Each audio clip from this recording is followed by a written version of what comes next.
One to YouTube. Our volume should be up. And I think we should be ready to go. Just give me one moment to check.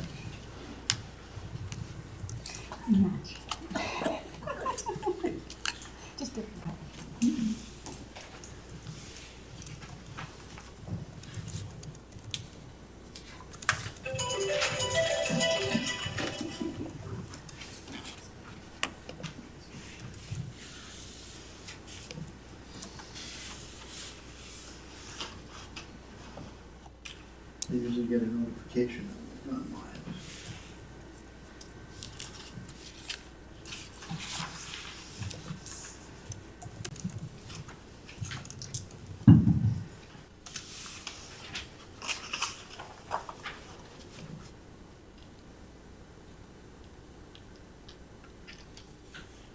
Yep, we are live now. We are good to go. Perfect. Hi, everyone. So then we'll call this meeting to order of the Economic Development Committee, Thursday, March 21st at 6:02 p.m. Alrighty, and is there anything to add or changes to the agenda? Okay, then I would call for a motion. Perfect. I'll motion to adopt the agenda as presented. All in favor? Carried. Okay, moving on to 3, the adoption of the minutes. Is there any discussion, changes to the minutes? All right, then I'd entertain a motion for the. I'll make a motion to adopt the minutes as presented. Perfect. All in favor? Alan? Perfect. And that is carried. All right, so moving right along to 4 for our delegation. And I will turn it over to you, Bert, to take it away. Thank you very much, Madam Chair. Amanda, if you want to just come up to the front here. It does give me great pleasure to introduce to you Amanda James. Amanda is the owner-operator of Estate K Gardens and the Northern Crossroads Artisan and Farmers Market, which takes place at the Blue Ridge Hall. Amanda is here to present some information to us tonight about her business and about some business plans that she has. She's been working really closely with Community Futures Yellowhead East as well as she's developed all of this. So we're really happy to see her engaging and using all of our regional economic development resources. And with that, I'll turn it over to Amanda. Hello, Go ahead thanks and for sit having down, me make here yourself at today. home. Now, sitting may seem low and small and no, I'm good here. You're actually not directly on camera. Whatever makes you Yeah, I was comfortable. like, Alan can't see you. Yes. Oh. I can put you on camera if you'd like, but I don't have to. Actually, even if you're comfortable, if you like, where these 2 chairs are here, move one Sure. out of the way. If you just stand there, whatever. No, we're okay. He can see me. It's okay. I'm good. So, with me running Stake Gardens and more, Stake is Sean, Taylor, Amanda, Yara, and Kale. It is my family's name, and I started it because I came out of really bad depression, and I had to find a place to go with my energies. I mean, I can't go back to work full-time because of my back, so gardening became my way. Last year, I started on the scene with the White Court Farmers Market, and I found success. I found some great people along the way, and I've learned quite a bit. With that, I decided that Blue Ridge, without us having a store for anyone and picking up several senior citizens down the back road because they walk to town to get bread and butter, I figured let's start a market here in Blue Ridge once a month. I've been going since September, and it's doing really good. I've had some downs because, snow stops people from coming, and, when everybody got hit with the flu at Christmas time, it kind of lowered the numbers, but other than that, we're still going. People are enjoying it. I've been talking a lot with the community, and a lot of them want fresh produce. And with that being said, with the Briar Patch, I was very sad. I've heard a lot of stories, a lot of good that school did before the asbestos became a thing. And now that it's gone, it looks very sad with just your guys' lawnmower guy going out there once a week and chopping it down. I was thinking if we can go with maybe the Briar Patch Community Garden. State Gardens, myself, would have no problem being on board, getting it going. I have grow boxes that I build myself, and they work extremely well. And I have quite a few connections that have said that if I give them the proposal, once I have solidified ground, because, you know, can't build in the air. So I am asking if Woodlands would be able to work with me to get some of the property of the Briar Patch. Because none of my equipment would be permanent, everything would be able to be lifted off and gone. Like, and with the water situation, from what I understand, the water fixture is still to the site. It has just been turned off. Other than that, the water station is across the road. I have a trailer and several water totes. So I'm sure I can figure out how to get to the water station and back. I have 4 homeschooling families as of today that are really interested in taking over some boxes and running part of their schooling through that during the summer, because they live in small area that does not have anywhere to grow stuff besides little container baskets on your patios. And if anyone knows, you cannot grow a very big garden on a patio. So, with that said, I'm just looking to hopefully get some help from Woodlands County. I would love to partner with you guys to see this right through to fruition. I talk with the seniors committee quite a bit, and I'm also part of the Blue Ridge League. So I am well versed in who's available in the community and who wants to help, so.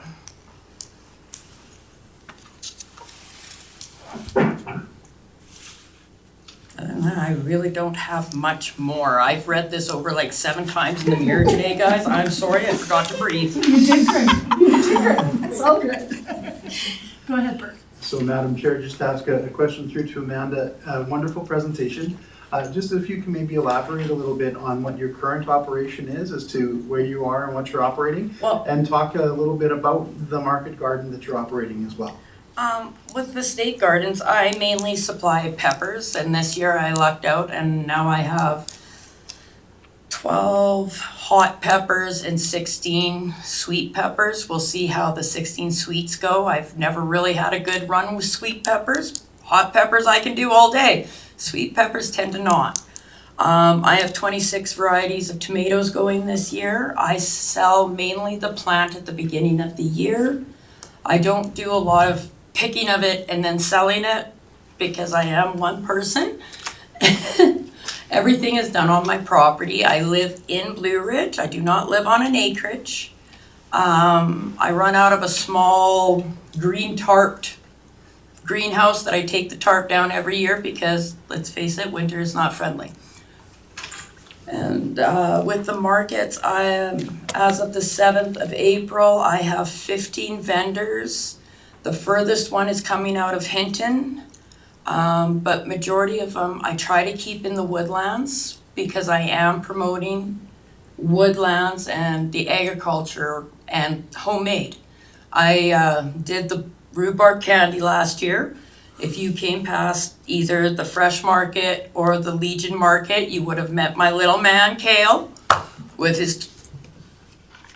You're going to try this. I don't care if you like rhubarb or not. You're going to try this.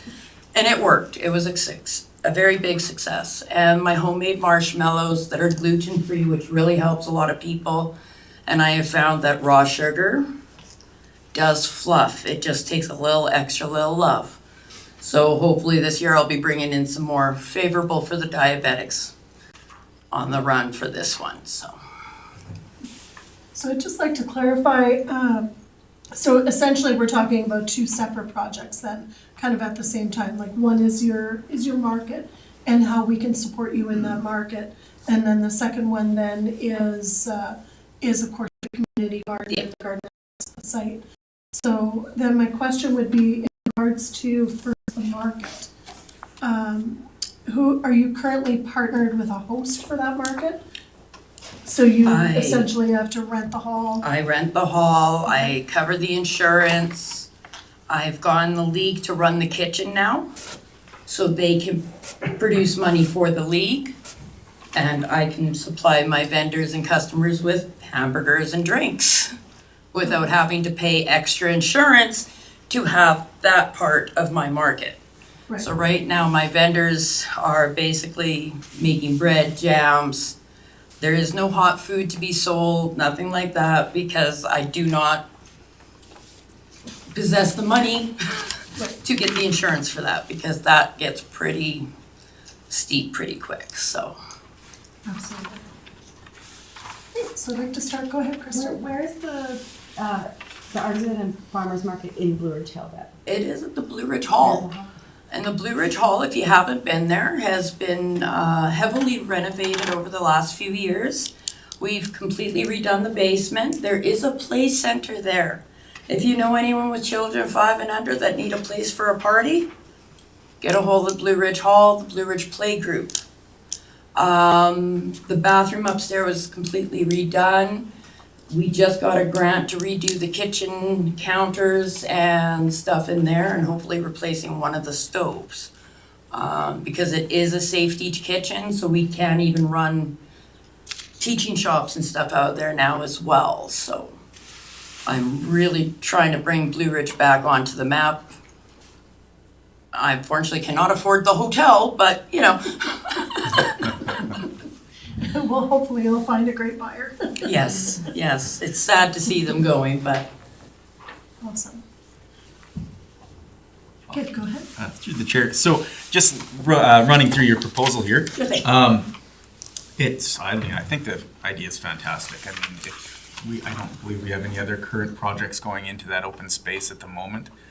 And to use public space like that for a public project like this. yeah, and like most of the fencing's already there, so if I just get and run a fence, it's kind of blocked off. And deer deterrent will be marigolds. Yeah, and the great thing is it's low impact on that lot regardless, so. And it would be looked after. Yeah, and so the $40, sorry, just to go through the project, you're gonna offer 20 raised beds for $40 for No. the entire season, or how does that work? That's one bed, the Okay. beds are about 10. Hopefully, depending on what lumber I get, should be about 8 to 4 feet across. Okay. Because the average person, your reach span without causing your back any problems is at 2.5 feet tall, and your reach is only 2 feet. And when you're dealing with seniors, you have to watch. So an 8-foot bed, 4 feet across, you can plant quite a bit in there if you do your companion planting correctly. Okay. And so they rent the box from you, and then they do the majority of the work themselves, right? Harvesting, planting, all that kind of stuff. Yeah, I think it's a really fantastic idea, especially if you can. I didn't include my contract, but I've been playing with that for quite a while, trying to word it correctly. But yeah, trying to make it so it's most feasible for most people. I don't expect you to be there every day. Like, that's just silliness. Water conservation is going to be a big topic with using things like the terracotta pots upside down in the soil, filling them with the water and letting it leach out that way. I did that in one of my gardens last year with my peppers because peppers hate wet feet, and it did really well. So I'm thinking that's going to be a lot to do with what they're putting in their beds. Yeah, I think it's a really neat idea, and I think you could probably get a lot of buy-in for it, especially. I have that, and I have a sneaky suspicion I have some friends I can always run questions past if I have to. Yeah. They may or may not like it, but they might. I think it's a fantastic idea for that spot. Because my sister-in-law is a full horticulturist. She went to school for almost 9 years to be the top of the top for looking at leaves and going, well, you need to add this, and this on a leaf. Go ahead, Bert. Thank you, Madam Chair. So just a question, and I just want to make sure that I understand the business model and the business structure correctly. So you operate as a private for-profit business, but this side of the business is what you're wanting to do is sort of that environment, social governance. This is, yes, it would be sort of private business led, but this is the part of things where you really want to connect with the community and to be able to give back and to do all of those things. So part of it is your role is we need someone there to head and to steer the project, and you're going to be doing that as a private individual, but there's going to be a massive community good that you're hoping to cultivate, correct? Yes. And when we get going with it, then that's when I would be asking if there's any people that would like to join me and take some leadership with this, because let's face it, I'm one and I'm doing really good, but I would like 4 or 5 do even better. Because there's a lot of people that would love to get that community back. And, you know, I have a lot of people out there that like to walk their dogs. Well, if I take a little section of that 4x4 and let them have an off-leash, throw the ball with your dog while mom's gardening, getting her meditation done. You know, and a lot of the kids there, they help me in my garden. Like, they walk by and they help me. And I love it out there, so I really want to do this for the communities. I'm really interested in the project and, you know, I really want to commend you on your involvement with the community and wanting to bring some new life to the Blue Ridge community, because definitely, I know myself, that's where my grandchildren live. I certainly, you know, want to And see. you know that spray park is Right. awesome. And I certainly want to see it thrive. That being said, definitely one of the questions that I would have going forward is how can we make something like this work with a private partnership, you know, or private-public partnership? And I'm sure that that's something that, Bert, I'm going to kind of ask you about this, is that when we discuss this as a committee, then we'd be coming out of committee with a recommendation to forward to council. Would that be the proper channel?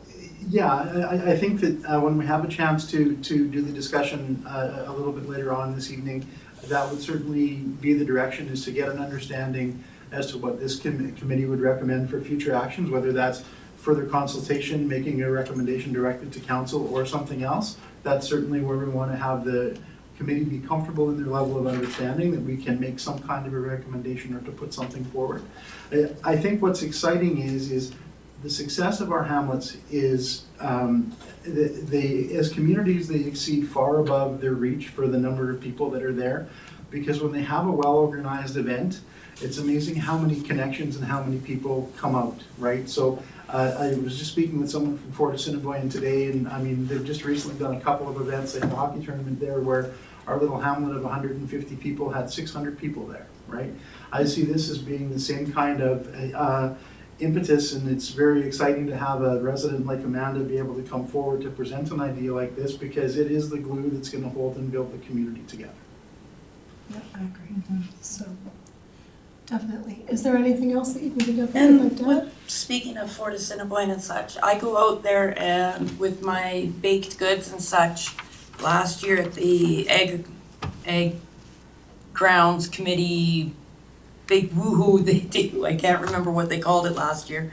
I won second and first prizes for my peppers and for my candies. So I get it. I get involved. Mayor Thorpe's called upon me to come to their rodeo and sell plants this year, because last year I sold more than I thought I ever could on my second market ever, but I did. So I'm really into getting the communities to start talking. I'm tired of hearing I didn't know. Well, come on, let's spread the word. It's not that hard. So I'm curious, with not having the store right now, where are the connection points for the people of Blue Ridge that you would be advertising your market, for example, that maybe aren't on social media? I've made my own sandwich boards, and you may have seen them littered around, because unfortunately after last market I slipped and wiped out and I was not picking up no sandwich boards. I've picked up most of them now, we're doing better. But I put out sandwich boards. I came in and talked with Heather, and she copied and printed a whole bunch of these for everybody. She also printed me a whole bunch, and I put them up at all the White Court billboards. After that, I have in the newspaper for events. They've called me, and every month, the first of the month, every month, I do a market, or first Sunday of every month, I should say, sorry. Is that the Woodlands Express? Yes, them, Okay. and I'm trying to get a hold of White Court Press, but my email apparently isn't going through to them, so I'm gonna get another email address, and I'll try that person. Awesome. Okay. Does anybody else have any other questions? Go ahead, Crystal. So Woodlands owns the land, correct? Yes. Okay, so the school board, nobody owns it. The reason why I wanna keep it under the Briar Patch name is because that is the name of that land. Oh. It's been that name for more years than I can follow on Facebook or in Google. So I would kind of like to keep it. It was given that name for a reason. I may not be 100% sure, but you know, a briar patch kind of looks like a garden, so let's go. Would you foresee if it was going forward, if there was an agreement that was an agreement that was based on an annual renewal, say for example in October of the prior year, something like that, would Yeah. that be sufficient? Or is it something that would require an agreement longer than 1 year at a time? And I realize initially there's certainly the investment in building, but the reason that I bring that up and ask in this venue is because my question on the other side would be if the county later decides to sell this property, or if somebody else wants to use it for something else, then what are we looking at for a commitment on the use? Then I would be asking to finish the season, Yeah, because of course. pulling out a crop early is bad. I have a few words for it, and we're just not going to say it out loud. Absolutely. Fair. It's kind of like flooding. But yeah, as long as I got to the end of the season and I would be able to inform everybody that this is done now. And with that, I would be back here looking at you folks going, do you have any other land that you would like me get sold for you by putting my products on it? You know, because ideally that's what it is. And eventually I do plan on buying property, but it's not in the books after buying the house I just bought, so. Have you seen, is there any other land in Blue Ridge that was county owned that was of interest to you or sufficient? There's the ball diamonds, but the leagues says they're going to get that fixed up and stuff again, so. Other than that, I have not seen anything that's Blue Ridge Woodlands, free and clear of no one else's name. Because my iHunter app tells me quite a bit. Any other questions? No, I'm good. I think it's a great idea. Go ahead, Bert. So just one final comment, and it would just simply be to address those concerns that you'd put forward and the question coming from the committee. Certainly any agreement that we would put in place or any terms around a development permit, we would make sure that there was some kind of an exit clause there that was beneficial to both parties and all of that. So we would want to do our best to build as much certainty into everything as we possibly could. Awesome. Cool. Well, thank you very much. Thank you. I get out of the hot seat now. Thank you for putting up with my rambling. Thank you for the presentation. Well, it's an Well done, exciting thank you. project. That's Okay, it. there is no PowerPoint. Kinda did. We need a motion to accept, Madam Chair. Perfect. Alrighty, so if there's no more discussion, I call for a motion to accept the delegation as information. I'll make a motion to accept the delegation as information. Any further discussion? All in favor? Thank you, Alan. Okay, so then we're moving right on to 4.2, Bert. If you'd like to take it away. All right, just give me one moment to change my stage up here for a second. We do have room for all three of you. We'll go over there. We can. Oh, okay, sounds good. Well, come on, we'll let you come and make yourselves at home. Come on over. And while you're getting settled in over there, I'll just do my quick introduction here. So, thank you, ECDEB Committee, Madam Chair. My pleasure now to introduce to you Vanessa Long, owner and operator at Twin Acres Greenhouse, and Nancy Grondin and Yannick, I'm sorry. Got that. Yeah, thank you. I knew I had it right, and I'm going, I even brought the business card. Sorry about that. And so in February, I also had an opportunity to sit and to have a meeting with these local businesses.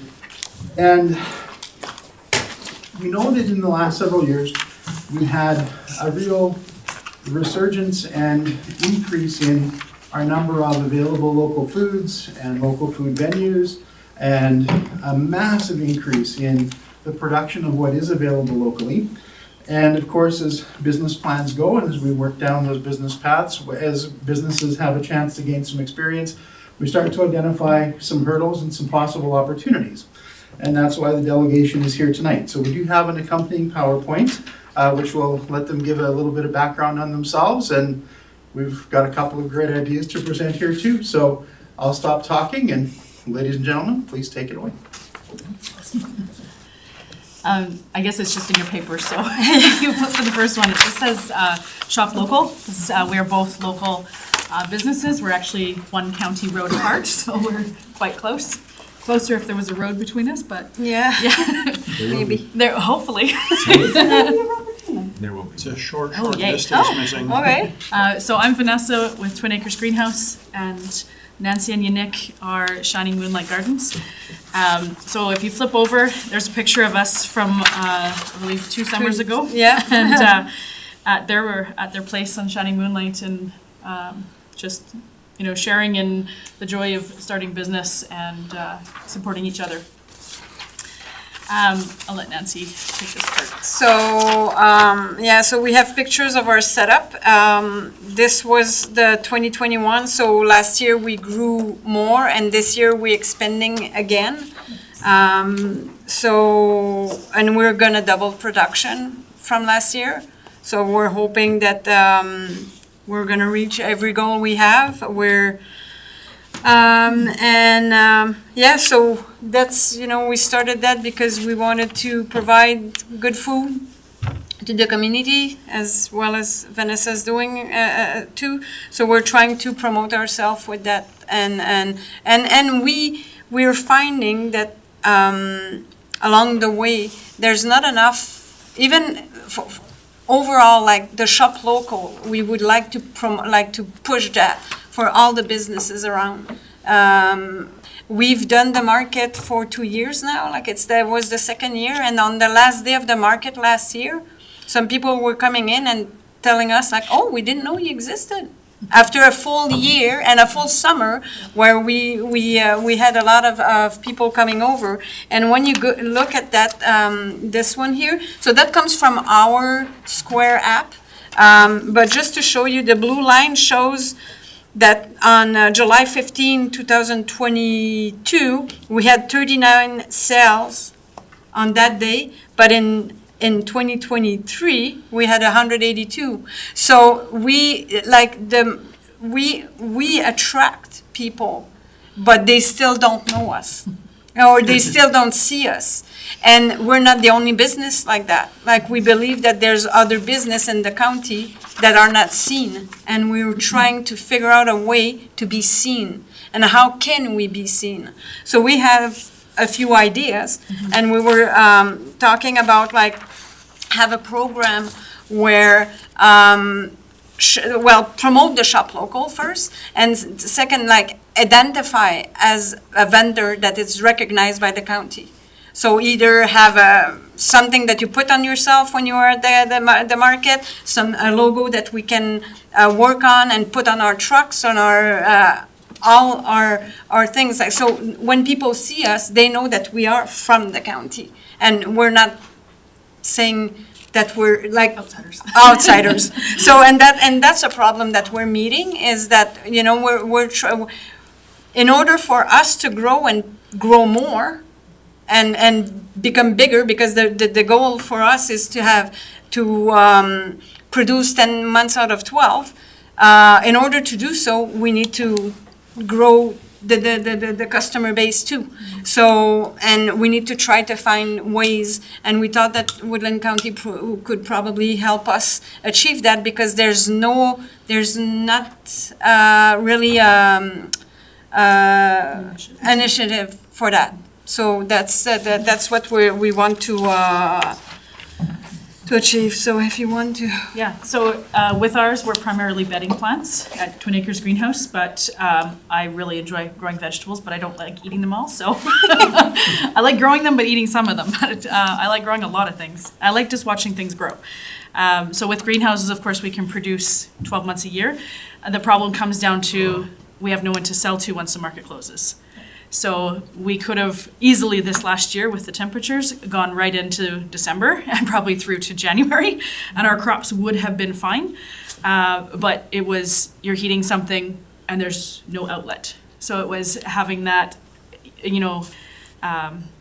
customer base or whatever it is. But beyond that, like we have signs on the highway that I paid for. We have signs that I paid the county to put in, and I still have people that come to my house going, "You have no signs." And I'm like, "You passed 5." And I paid for them all, so I know that they're there, except for the one that got knocked down. But, so it's interesting, like people just drive and don't see. And I think sometimes they're looking for a very specific like company logo, but it's not when it's provincial or county, it's just the generic blue, which is fine, it's still something.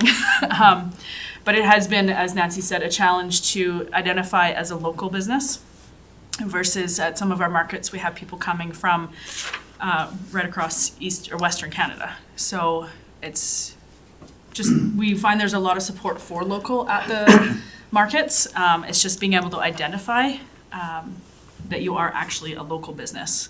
And it's not just even like vegetable production or agriculture production. It would be like, who do I call that's plumber in Woodlands County? I do not know. You go to Whitecourt Askaway. Yeah. And you get the people that are always on there going to tell you who to go to. But you don't know that it could be someone on the next like township road, right? Like we don't have a clue who it is. Or, you know, who's the electrician?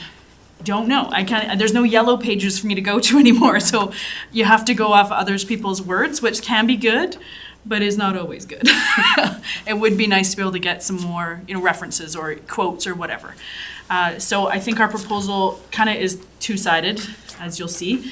As Nancy said, the biggest challenge has been just identification to local residents, that we are a local business, and that would be across all boards, all types of businesses. Increasing the visibility to local residents beyond like, you know, what else can we do? You know, TikTok's about to come down. Who knows how long Instagram/X is going to be around? Facebook is now for us oldies. You know, where's the younger generation? So it's the radio is slowly going away, but the paper's gone. You know, most of those types of outlets for us as small businesses to promote on are gone, or they're extremely expensive. Highway signs are upwards of $4,000 for the year, plus $2,000 to install.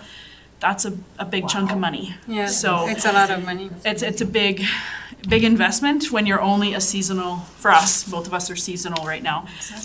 You know, $6,000 is a big chunk of money for a year. And we don't, it's not guaranteed, right? So that's a hard pill to swallow. And then of course, putting up signs on Highway 43, there's all the legalities and all that jazz. So that's a fun time too. So what we decided is to define local by an actual boundary rather than trying to make it like 100 kilometers, because then you don't really know where the boundary is. So we thought, what's a physical boundary? Well, Woodlands has a physical geographical area that you can say, do you live in it? Can you prove to me that you pay gas at that location? Or, you know, there's proof. Can you vote? Yeah. Yeah. Are you in the voting base? If not, they're going to get you. But so that's why we did define it as local. Local can also be, you know, some people say local's Alberta, but for us it was local is Whitecourt Woodlands area. So on to the next one, it was the objectives, and we had 2 major objectives, some form of identification, as Nancy said, and we did kind of come up with something, but we know that there's a rebranding process happening as well. But that's just a recognizable form for residents to say, hey, you know, I saw the plumber had that when he drove by. He's not an out-of-town welder, he's right here, you know, because we don't really know who these people are. So, and then the second part of that would be if there was an online application or a physical application at a county office that they could fill out, then the county then has the information for these small businesses to put into a Yellow Pages type resource, whether we go back to printing it and handing it out, you know, selling the advertising type thing or putting it on a separate website. I find the Woodlands website is very challenging to navigate and find useful information, especially if I'm not looking at the big titles. I'm just looking like, who's the plumber, like, or, you know, who's the egg producer or whatever. So that was our main forms. I'll do the next one. Oh, the logo didn't go well. It didn't come through all the It way. didn't go through. So the goal, like we said earlier, is to try to develop a Shop Local logo by April 30th. To encourage small business growth and identification, and then start building that database that would be, available for people. The database would be like, I think that we were talking a little bit more like by the end of the start of next year, like for that database, so we can actually like launch something in 2025 and say, hey, this is what you have in the county, like this is what's available. The businesses like would complete a form, like Vanessa said, and then it would be recognized by Woodland County. With that, I believe, and then if we could find a way to, I don't know how, like to put up, like, I don't know if we could eventually put up a sign where we could promote businesses like the business of the month or the business, or, something that would bring attention and people would look at it and see it. And so if that could happen, it would be awesome too, and promote specific events, or even like, because we have a lot of people that are from the surrounding that are coming to the market. So, promote the market once a week. There's so many things that can be done, and the promotion is to try to find the perfect niche, or try something. So that's where we're at. Because I had someone make me swear that my garlic was my garlic, like at the market. Like, are you really growing it? Yes, well, you swear. Yes, we are. I Yeah. use it almost Yeah. every day. Yeah. It wasn't so, international yeah, garlic. so people are very interested in that, but I think that the trend right now is there, and we need to just catch the moment. And this is where we're at. I think with speaking of like a rural area, we have so much spotty internet that you may or may not have it. I mean, many of our older generation does not have a cell phone, and now much more isolated, and they don't know who to contact. They're relying on their family or their neighbor to say, who do I call to fix my whatever, or where can I go, what's the events? Because so many things are pushed on social media, but if you're not on social media, you lose that connection with your community, especially if you don't know that there's, the artesian market going on, or that there's your neighbor down the road is doing whatever they're doing. So I think some kind of Yellow Pages thing does promote that whole community, not just, one hamlet, but the whole community of Woodlands. I remember not that long ago when we lived in Marythorpe had a Yellow Pages just for Marythorpe County. So that was 2011 was the last one we got. It's quite funny that we have to go back to that. Yeah. So, yeah. Thank you. So I will have a couple things to add. First, I really want to thank you for your presentation. And I really appreciate, and also that you had mentioned that it came from Square, with seeing data like this, definitely when you can see anything that we can back up with evidence, this is fantastic. Because it's something that also isn't really cost prohibitive for small businesses to have, that's going to give them statistics that they can use from year to year. So that's really interesting, and it's great. One of the things when I kept this, so when you had said about a Yellow Pages, and I did actually look into and called this community directory was for 22 and 23. And it was Blue Ridge, Fox Creek, Marythorpe, and Whitecourt, as produced by Whitecourt Star and Marythorpe Freelancer. I did reach out to them and asked if they would be producing a 24 issue. And the response that I got was not that we're aware of, or basically no, so far.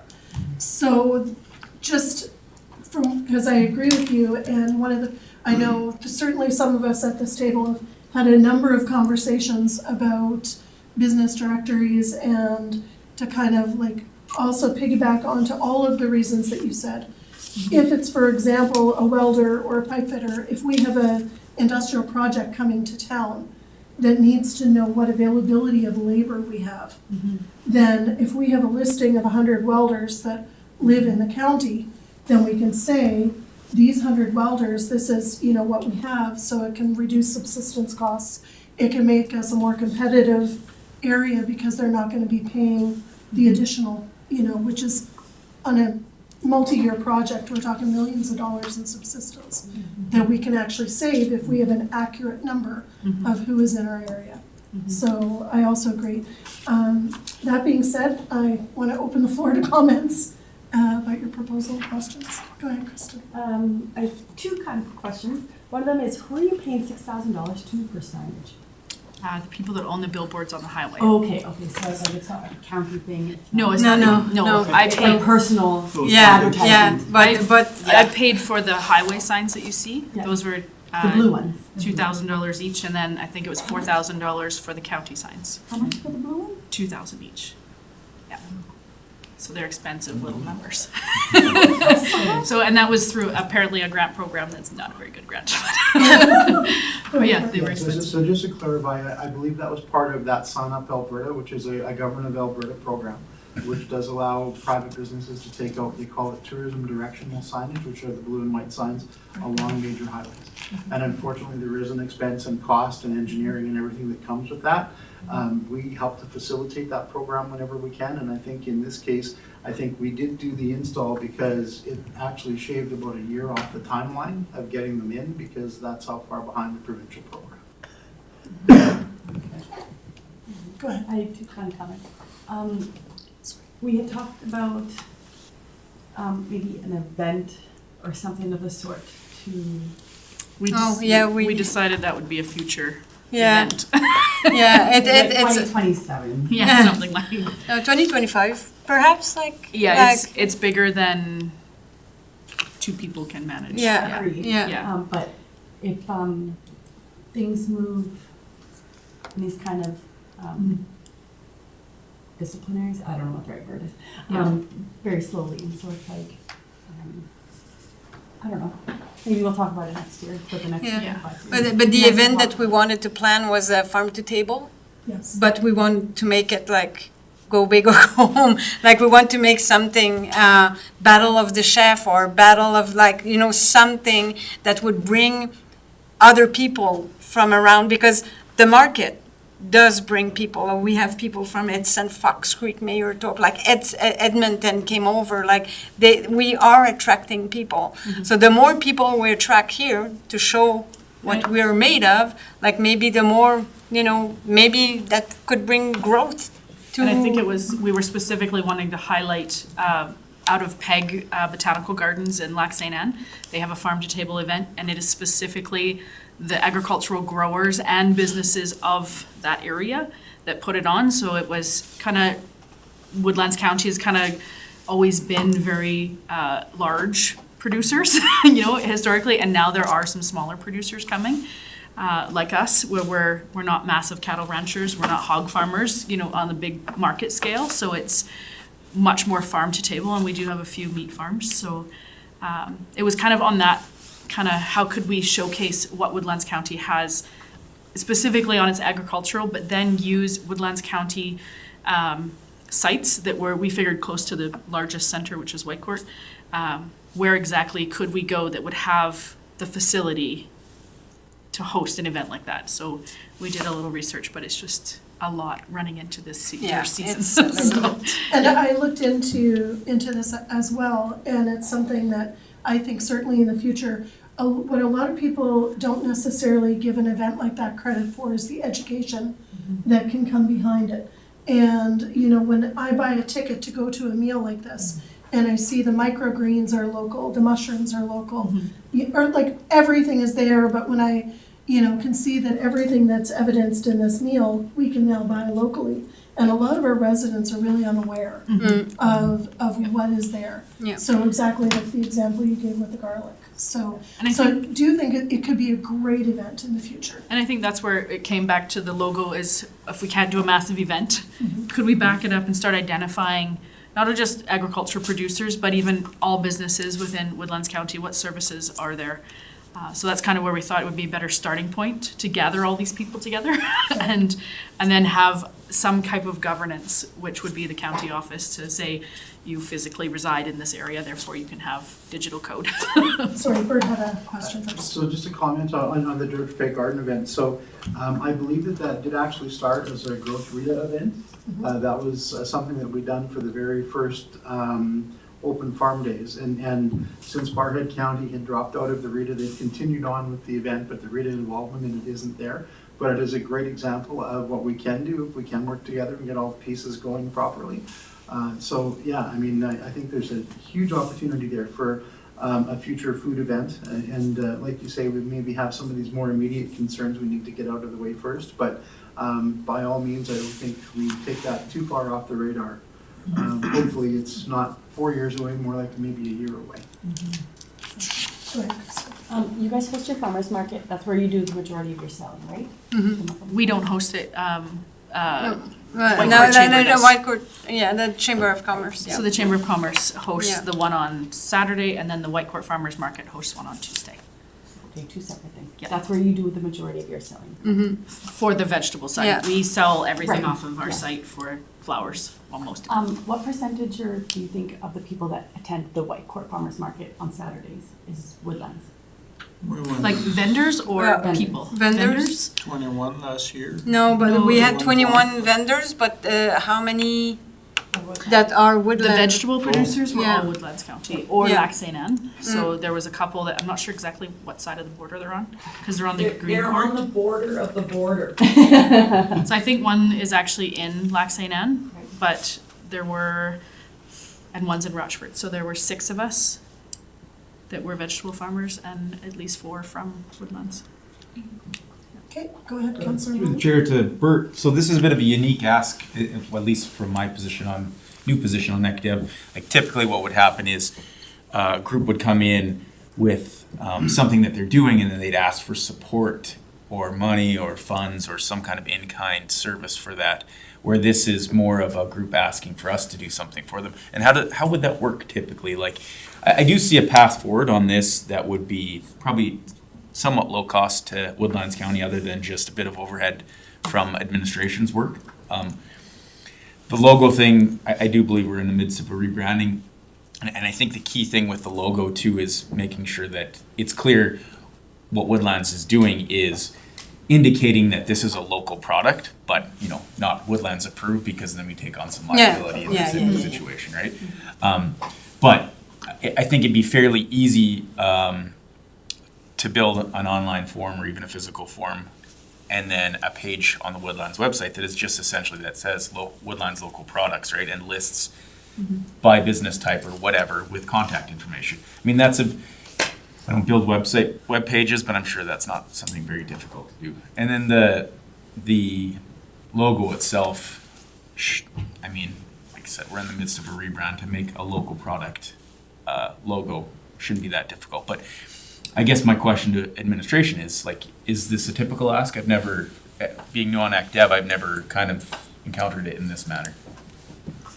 Excellent question, and there's a lot to unpack and try to answer there. So Yeah, sorry, I asked a million questions. That's okay, and I'm really glad you did, because I've been asking the same kinds of things and going, how do we proceed? Well, let's bring the whole committee in, and maybe together we can collectively find a solution. So I think that's ideally where we want to kind of get to is, if the committee has an understanding and an endorsement of a good path forward, that's a great recommendation that we can make to council, or that we can say, hey, let's take a look at these things and see how they pan out. The part of this for us, so to put it in purely economic development terms, really what this is it's a type of a business retention and expansion exercise, right? So normally under BR&E, what you do is you go out and you talk to businesses, you say, hey, what's working, what's going good for you, what are the hurdles you're having, are there any areas where we need support? So really that's what this is. It's an extension of a business retention and expansion exercise. Normally where that goes is you either come back into it and you say, okay, well, there's a policy change that we can make, there's a new resource that we can develop, there's an existing resource that we can point that business to. Those are kind of, if you were to sort of pigeonhole the solutions, those are some of the things that you might normally find it as the solution. This is an interesting question because it's an emerging industry and it's a growing industry. And it's an industry that helps to raise GDP, it creates jobs, it ties back into healthy living, community building, all of those excellent things. We know that in the strategic plan, under economic development, our number one pillar is to help companies explore and understand and unpack what are the new opportunities. And I think that's where this firmly sits, is we are in we have a new opportunity here that we've never had before, that we now have some of our local companies that are a couple of years into, where we need to figure out how do we partner and work this together so that everybody can benefit, right? Now, from the county perspective, where it gets a little bit dicey is, as you said, the liability is the one part of it. The second part, and I have had this conversation with all of our presenters today, is because we're government, what we do for one, we need to be able to do for all. And so if it gets to, the point where we say, hey, we need to develop a brand new policy and this is how it's going to work and this is how we recognize a business and we do all that, that is going to be kind of the end result long form. Given the timeline and given where we're at, I think that our quick opportunity is to say, if we can take part of our existing ECDEV budget and say we're willing to work with these growers and do a pilot project to say, let's try this, see if it has any legs or not. And if it does, then we more go and we kind of formalize it a bit more, right? But I think it really is one of those opportunities where if the committee is willing and we can lay out and say, if we're willing to try this as a pilot partnership together to do something a little bit new and different, that's where I think the quick opportunity lays for us to help these growers to do something for 2024. Okay, thank you. I'm just gonna go back to some of our strategic goals that we had passed last year. We included updating our webpage, which you guys said was difficult to navigate. So I feel that's already in line with the things that, so you're in essence saying, please do the thing that you said you were gonna do. Yeah, it's just not, it's very cumbersome. Right. Next one is the yellow pages aspect that you were talking about. That would be our business directory, which again is on our strategic plan to update and carry through. So again, that's the second thing you're saying. You said you were going to do this thing, so please do it.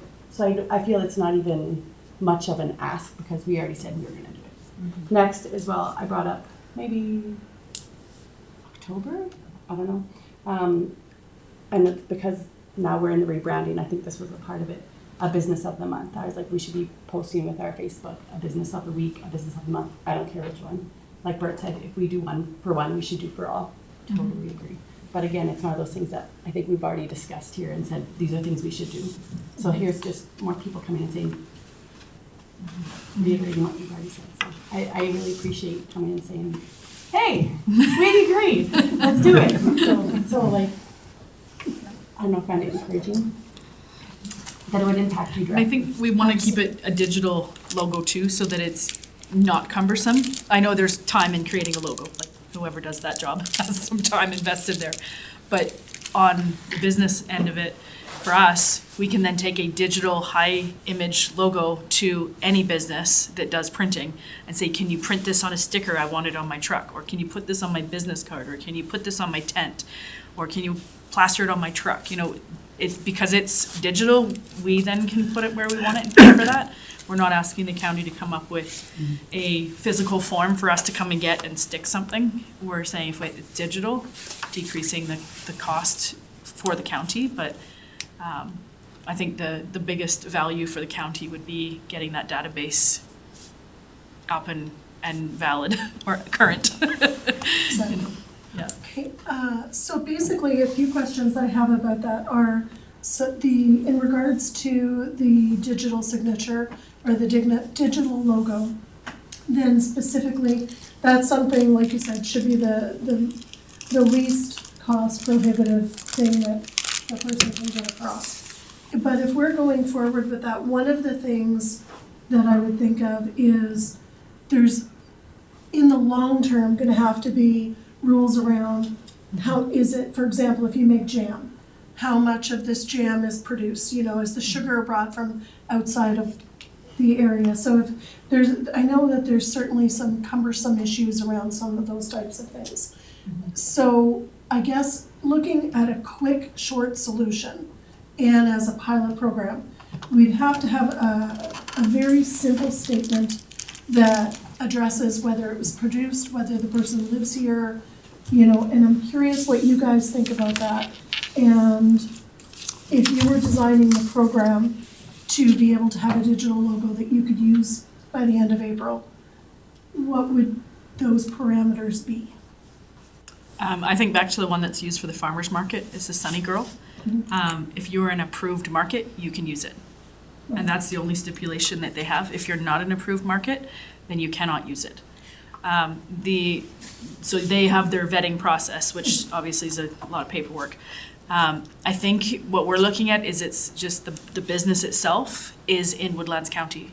If that business is, buying tomatoes from somewhere else and then making the salsa somewhere in Woodlands, or even not Woodlands, but they are themselves the business in Woodlands, then I would say that's the only parameter, is that they are physically located, because welders don't buy their welding products in like Court or Woodlands. They buy them from Edmonton and then do the product service up here. Right. Right, so I think to keep it very simple, it would be the actual location of the business is within Woodlands County. Not necessarily looking at exactly what they are doing. Right. It would just be that they are a business and they want to promote it, they want to be on the website, they want that publicity that this is what they do. At least in the short term, I could see that being easy. Yeah. Go ahead, Bert. Thank you, Madam Chair. And yeah, just to that point, so some of the internal discussions we've had on how we might be able to set this up, thank you for mentioning the Sunny Girl, because that was sort of the idea, when you're developing a program like this, you always take a look at what's already out there that you can use to copy and frame off of. And the Sunny Girl program is certainly one of the key things that we had identified. The second part of it is we were thinking, and this is in conversation with planning and development, if you have a development permit in Woodlands County, then that's the parameter now before the business directory, right? If you have a development permit and your business is in Woodlands, you can be on the business directory. And we see this as being just kind of an extension of that part of it, right? The problem we have with the business directory tool is it's exactly that. It's a tool that is an attachment to the website through our current web provider. And unless we change our website provider, which I don't think is in the communications plan, there's not a lot that we can change with the current business directory listings. That doesn't mean we can't do something different, and we can certainly probably add a moniker or an identifier, either for each individual producer or at the top of the business directory. But I mean, the intent of the business directory as a whole is to say, these are the Woodlands County businesses, right? So we can certainly revisit and we can go back into that. On the idea of doing something printed, we hadn't done anything printed previously because exactly for the reason that you had identified earlier, Madam Chair, there actually has been a printed Yellow Pages or a printed guide. So knowing now that if the Star isn't going to do that, there might be some merit in us, stepping in and doing something with that. But certainly, we have some options ahead of us to consider, right? And yeah, the Sunny Girl guidelines, or even we do have existing made in Alberta legislation and made in Canada legislation, and we can pull from benchmarks from both of those as well. Perfect. Thank you. Go ahead. Through the chair to Bert, hey, just to be fair, I didn't even realize we had a business directory, so when you started talking about it, I looked it up immediately.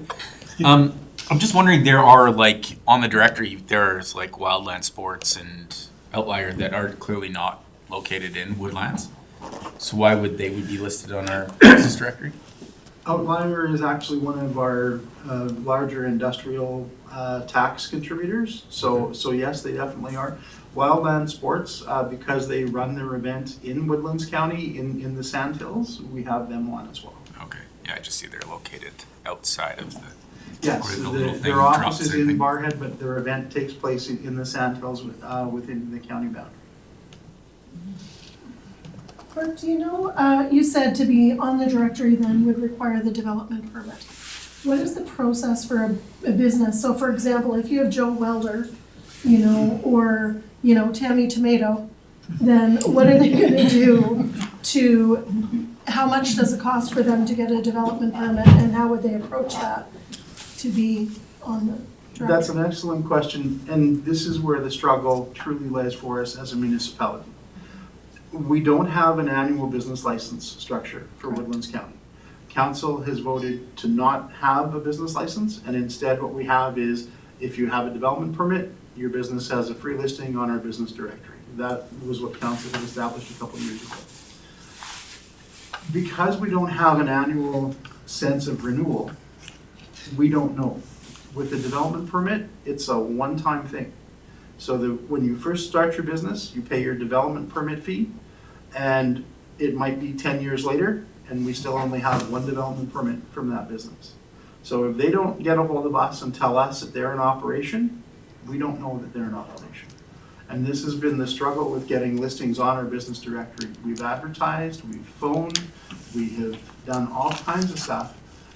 We've faced many of the same hurdles that our two businesses have faced in trying to get our local businesses to say, here's a free listing. Like, that's all we want to do. Give us your information, we'll put you up there. And it's just, people are just tone deaf to it. So we've got, I think, about 50 or 60 listings that are on there. When we have new businesses that come in, we have a completed development permit. We also have a business information sheet that we ask them for. There is also a business directory form that we will give to them as part of that development package. Very few people ever fill that out or get that back to us.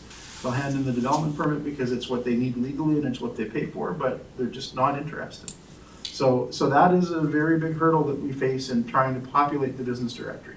Now, we have exciting times ahead with an admin person coming on. We're gonna have some more horsepower to be able to put to that mill, so I'm excited to see what that might do for us, but yeah. Oh, go ahead, Vanessa. So home-based businesses that don't require a development permit would never be on the website then? We don't have if we don't have a development permit for them, we don't have a way to get their information, contact them, put them on. No, but for many of our home-based businesses, ideally, if you are gonna do a home-based business, you should be doing a home occupation development permit. But if you are a small, like if you're already on agricultural land, you can do whatever you want with your agricultural land in terms of producing something. That's right. So you would not need to fill out another money grab. Well, You know what, like, that's But, just it, but that's right? what I mean, like it's, I can see why people aren't, because they already own the land and it's already zoned, they don't, like, we had to rezone, hence we had to, go through the whole process, but that's where I wonder if there's a way to reach out to that other We've type. When we first brought in the business directory, we advertised and we phoned people directly and we did all kinds of stuff, and it was just flat. Councilor Willow? So I think you have a unique opportunity here then with this potential new program to build the business directory then, because I mean, if you think about it, when you're asking, hey, put your business in our business directory, and other than getting their name put on the website, that they're not getting anything from it, right? So if we do There's create this system where now they can advertise themselves as Woodlands local provider, you might get a little bit more buy-in from those people that didn't care before, right? So it's, like you said, the pilot project's gonna start that off. People are gonna see, oh, where the heck did you get this Woodlands local provider logo from? And then absolutely. word of mouth will get around and say, well, you have to be registered with Woodlands as an actual Woodlands business to get this. And then that could really help build that business directory. The Woodlands Producer Program is a huge value add for how we may be able to attract more folks to the business directory.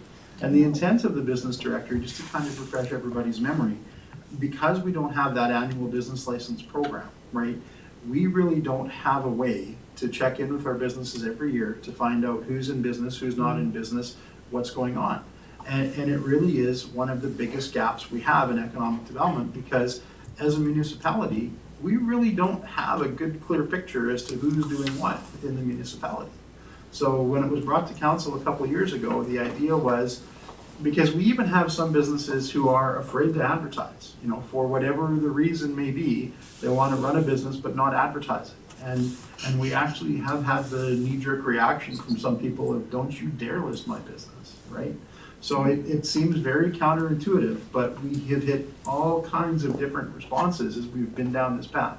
So, Councillor, you're exactly correct. This gives us a new, interesting value add that might make the business directory a bit more interesting for some folks. And that's why I think the idea of if we can start something off, do it quickly, and see what kind of legs it has, it probably makes sense. Oh, go ahead, Krista. Whitecourt just had really big success with their business directory.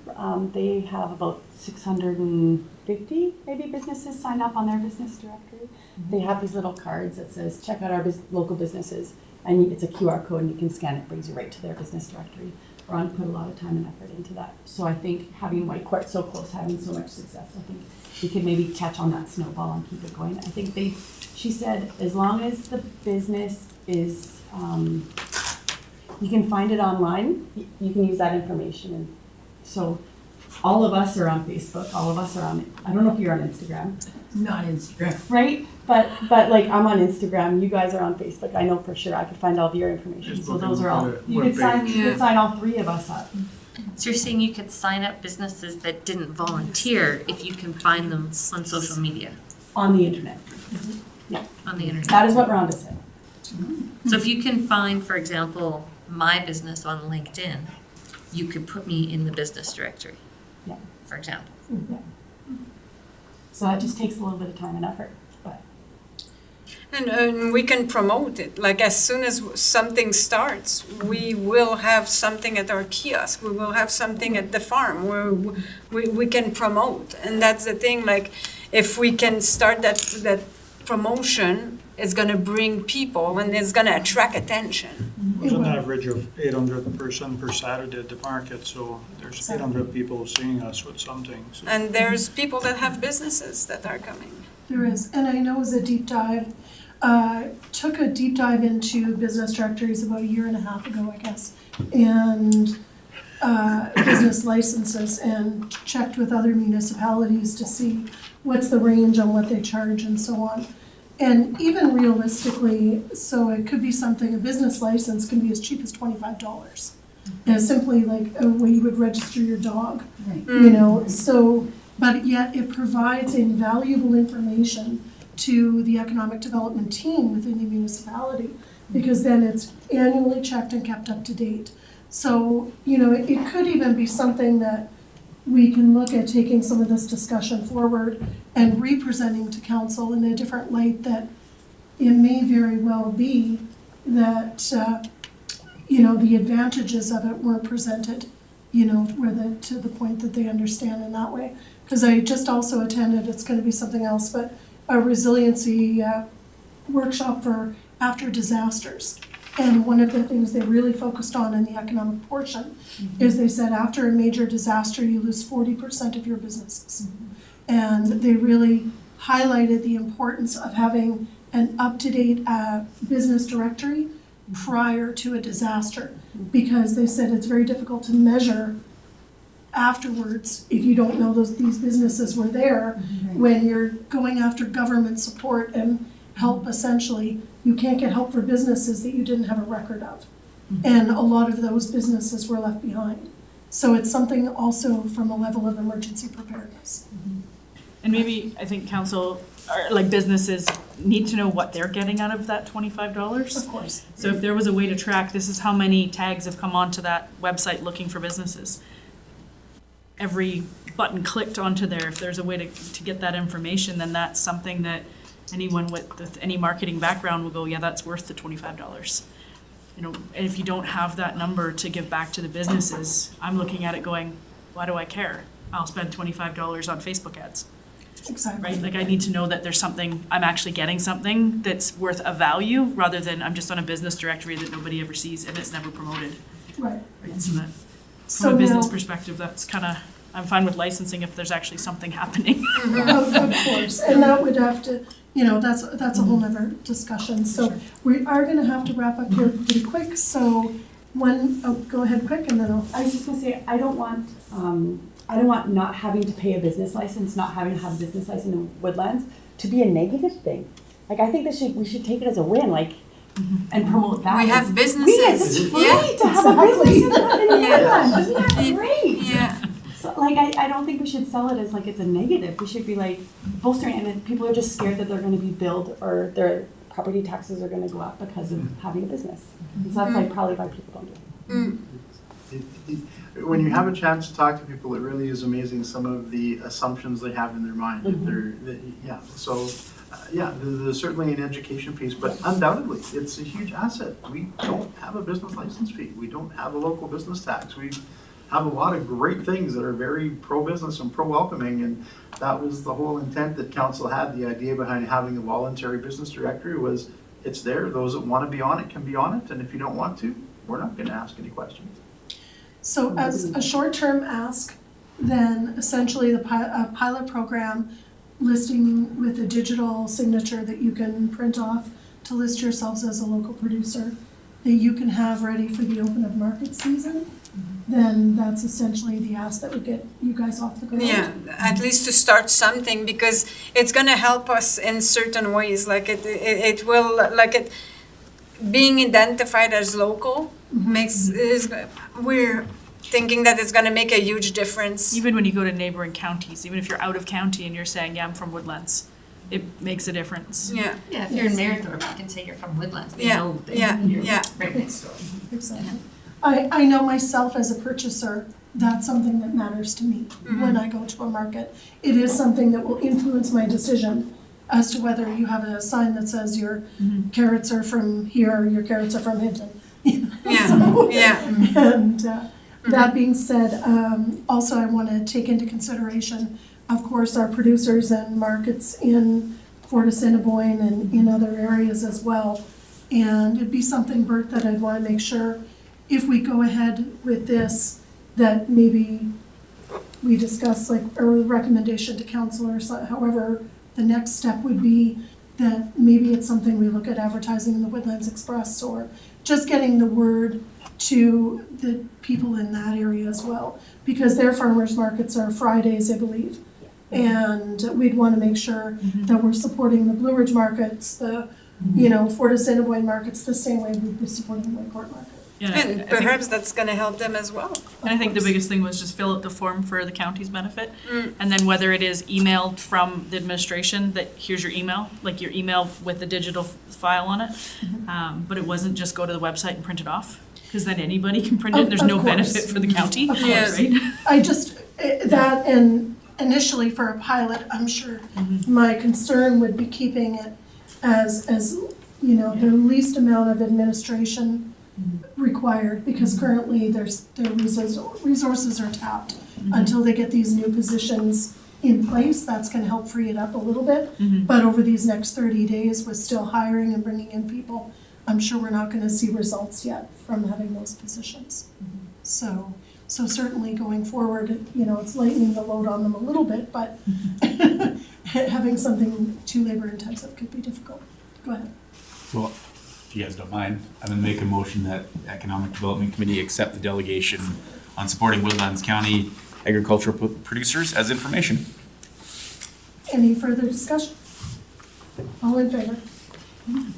And I don't know if you noted it, Bert, but Al had to leave at 7:40. Yes, noted, and thank you, council. Awesome. Thank you very Thank you. much. Thank you. It's greatly appreciated. Okay, Bert, so we are moving on. I will ask quickly, actually, we're planning, is everybody good to continue on with the rest of our meeting? Perfect. Okay, we're moving on then to section 6 under new business. Yes, that's correct. And just to our delegates, you're certainly welcome to stay until we go into the in-committee portion of the meeting if you would like to. But if you need to go or anything, if you have other commitments, you're welcome to leave as well. It's whatever you would like to do, but we sure love having you here. Yeah, thank you, but I think I have to go to the Aspen also. Oh, no. So,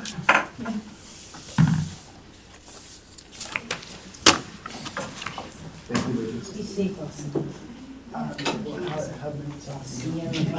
yeah, absolutely. Because we're gonna get into now the discussion. Thank you.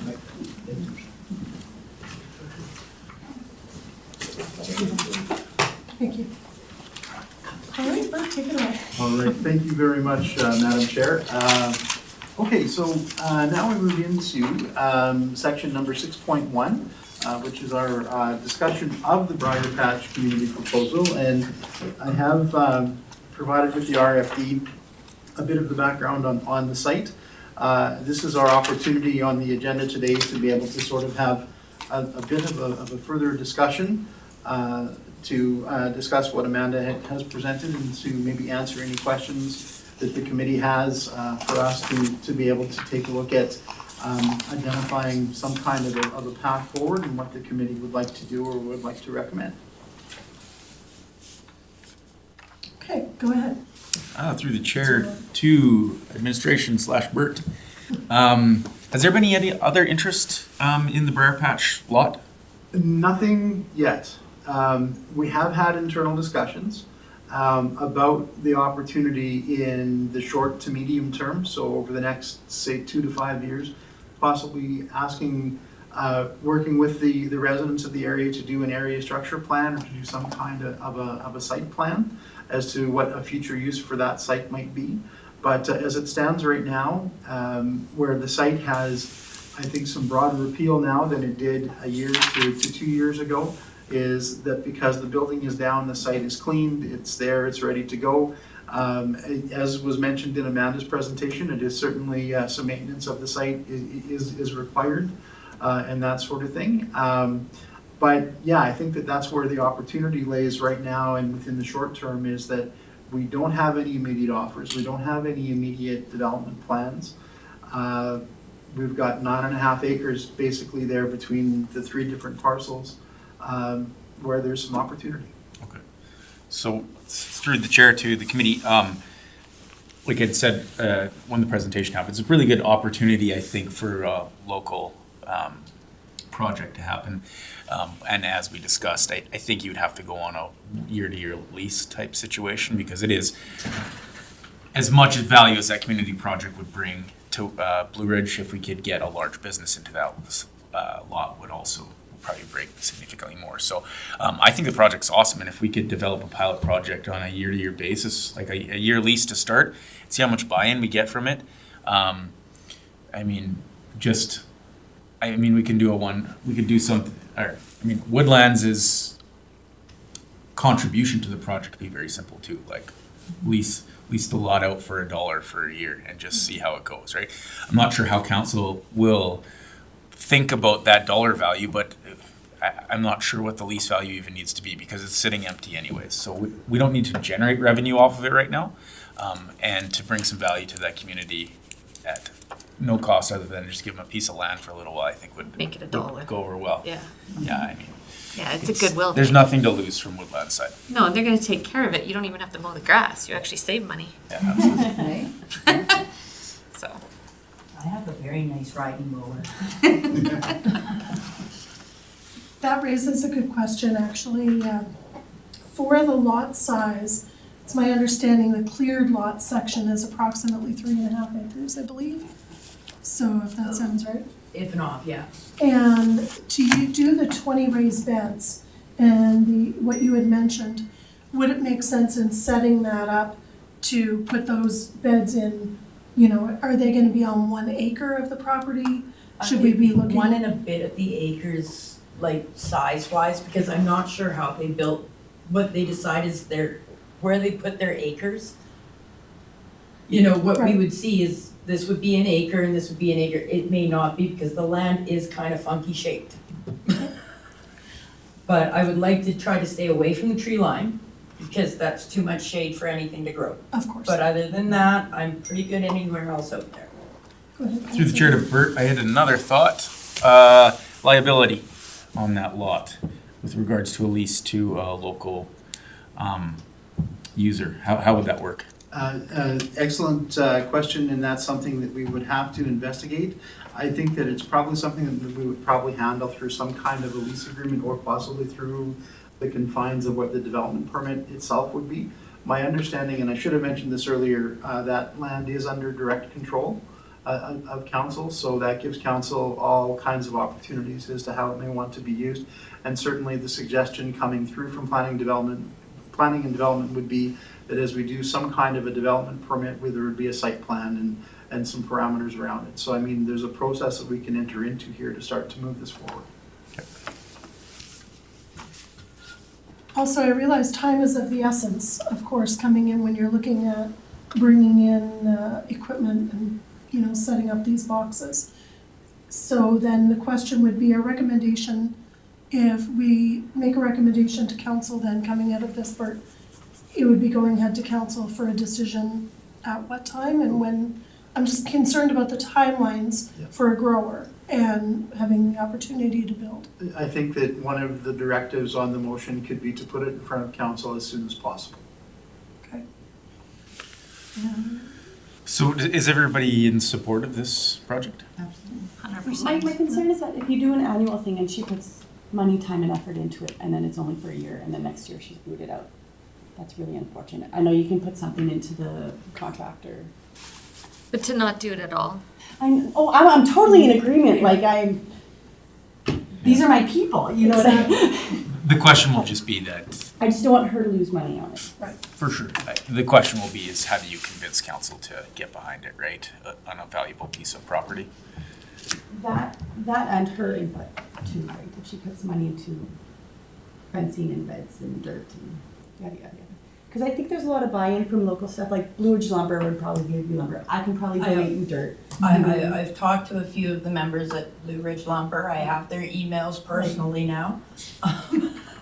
And I've talked with Dartan as well as Canfor, and they're all looking really interested. And my last one is to go talk to Home Hardware and see what he's willing to help with without going with a proposal first to ask. I just wanted to hear what their feedback was, and it's been really good, so. Have you decided for sure whether it's gonna be a for-profit or a not-for-profit? It's for-profit. Okay, Because nonprofit is very, very hard to control because you get too many, I wanna run everything and no communication and it goes south really quick. If I can start with profit to first, which won't be much profit because everything will be put back into it. It's just for State Gardens to have more of a garden space stapled. But if they wanna buy their plants from Vanessa or go for it, please do. You know, I have Christy with the retreat. This year's going to be hard with her because she just had a heart attack. She's not going to be coming out full force with all her herbs and stuff this year. So it's looking at who's out there and working forward with them. right, go ahead, Bert. Madam Chair, what I was going to suggest is, for example, with Wildland Sports, the operating agreement with them is after they did their first year, then the county entered into a 5-year agreement. And so I think that, that might be the same kind of thing here. Certainly, I think that there's going to be involvement from planning and development and probably from the municipal planning committee, and because it's direct control, possibly even from council. So we want to expedite that process and everything as quickly as we can. But that's where I think if we get a clear direction here from the ECDF committee that we think that this would be a good idea, that we're okay with the business model and with all of that, I think all of that needs to sort of be built into the motion that the committee would like to recommend.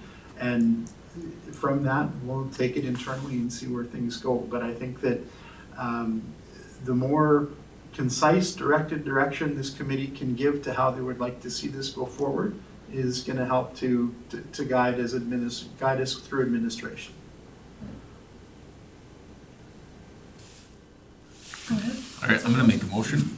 So I'll motion that the ECDF committee directs EDO to work with State Gardens with regards to their project and bring a proposal to council within the next 6 weeks. I'm writing that down, Councillor, just give me one moment. Because we only have one counselor in the room. I know he said it really good. I was like, I don't know how to summarize it. Like a boss. Okay, so just to repeat the motion, make sure I've got it clear, that the Economic Development Officer work with Staycay to bring a proposal to council within 6 weeks regarding the Blue Ridge proposal. Yeah, and I didn't want to, I'll speak to my own motion. I didn't want to create too many boundaries on the, for administration, so we want a proposal brought in 6 weeks, but I don't want to say a 1-year proposal or something like that. So it gives them a chance it gives Bert a chance to work with her on a proposal, and then Yeah. we don't know what council's gonna do when it comes there, but Excellent. I feel like they'll be supportive, but I think Bert has a good idea of what council's like, so he can work with her I to bring also know something a few forward. of the council members, so that might be a little beneficial. Okay, I appreciate that. Any further discussion on the motion? Awesome, all in favor? I really hope they can make it happen. Thank you. And I started a market in the middle of Blue Ridge, and everybody said not a chance, and I went, okay, let's do it.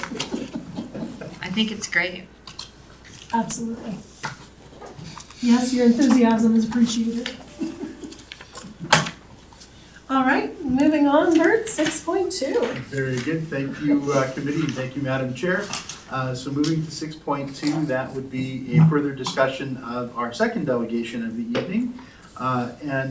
This is to identify how we may be able to develop some kind of a pilot program that would build or create, give us an opportunity to use that Woodlands County Producers or Woodlands County Producer and to monitor its effectiveness in local markets as soon as possible, possibly as early as May of 2024.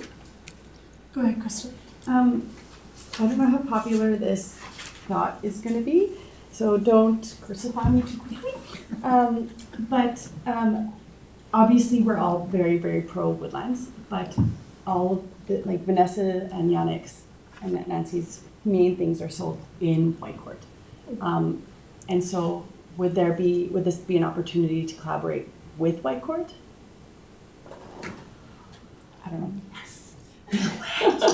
My opinion would be, they have a strong voice, they have a strong presence on social media and in community.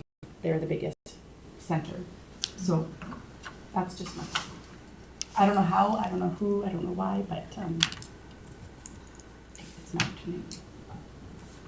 Go ahead, Councillor Lowe. Through the chair, so to respond, I for sure see there's a big opportunity there. I don't think the ladies were pigeonholing it definitely to Woodlands only, but I do believe that they want that they are Woodlands, not Woodlands by court. So I think there's a lot of synergy between the two of them, but part of our strategic plan in ACDEV and with the council is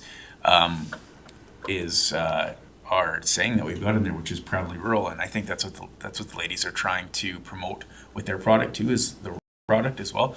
I don't think that precludes them from having any kind of like doing the two together, doing that together. Because you're right, they do sell import, Right. and I don't think we need to exclude the town of Whitecourt. I definitely think they should be part of it in some way, but I don't know how, but. yeah. I think, so I'm talking a lot, but to expand on that, and it might work into a motion here, but I think we need to start this idea as simple as we can off the hop. How can we create a logo that they can include with their product to say that they are Woodlands local provider and boost the Woodlands name itself? And then we start looking, okay, how do these synergies work with Whitecourt, right? Can you be a Whitecourt Woodlands local producer or something like that? But if we try to, I think to get the most success in the short amount of time required, we got to keep our focus narrowed for it and keep Bert's focus narrowed for it. And then once we see that it's going to work, we can start expanding on the idea and making it more broad and bringing more people into the fold for it. It is just my opinion. That's just my I opinion. agree. The simpler you keep it up front, the easier it is to get it started. And then after you get it started, then you can layer more stuff onto it. I agree. I would agree with Because that. you're right, they have a big voice. Whitecourt has a big voice. My question, Bert, would be, from an administrative standpoint and as a pilot project, if you were to go ahead, like if we get the approval that through communications and council that they can go ahead and have a local producer, then as far as the administrative burden and who would be vetting these roles, and my question would be, in your opinion, what's the quickest, easiest way we can make that happen and be the least labor intensive? Excellent question. And from a purely aspirational perspective, it would be wonderful if this could be a joint Court Woodlands project off the hop. My concern would be talking about how we can make it happen simple and quickly. Our response to the meeting invitation of an offer to do a joint meeting is, well, talk to us in 4 months. So we can't at this point even organize a joint economic development meeting to just have our two committees meet with one another. I think this would be far beyond the scope of what we could do quickly. But aspirationally, absolutely, I think it's something that we need to keep onto the radar. In regards to how we could proceed the most quickly, I think that through our community services department, which includes community services through Heather, planning and development, us within economic development, certainly that would be the department within the county that would do the administration, and I think we could do it probably pretty quickly. What I would like to do is to say, you know, we can certainly work with communications, we can do a couple of designs, maybe even a couple of possible merchandise pieces. On the budget side of things, I've looked through our budget and there's a couple of opportunities of where we might be able to pull this from. We certainly do have an advertising budget and some of those things. So it's possible that we may be able to pull it from there. But depending on how the committee envisions the program, we do have $25,000 in the budget for developing guides. And so a local producer guide of some kind with a logo and related merch and that sort of thing attached, I think that hits on several of the high points that our delegation had presented.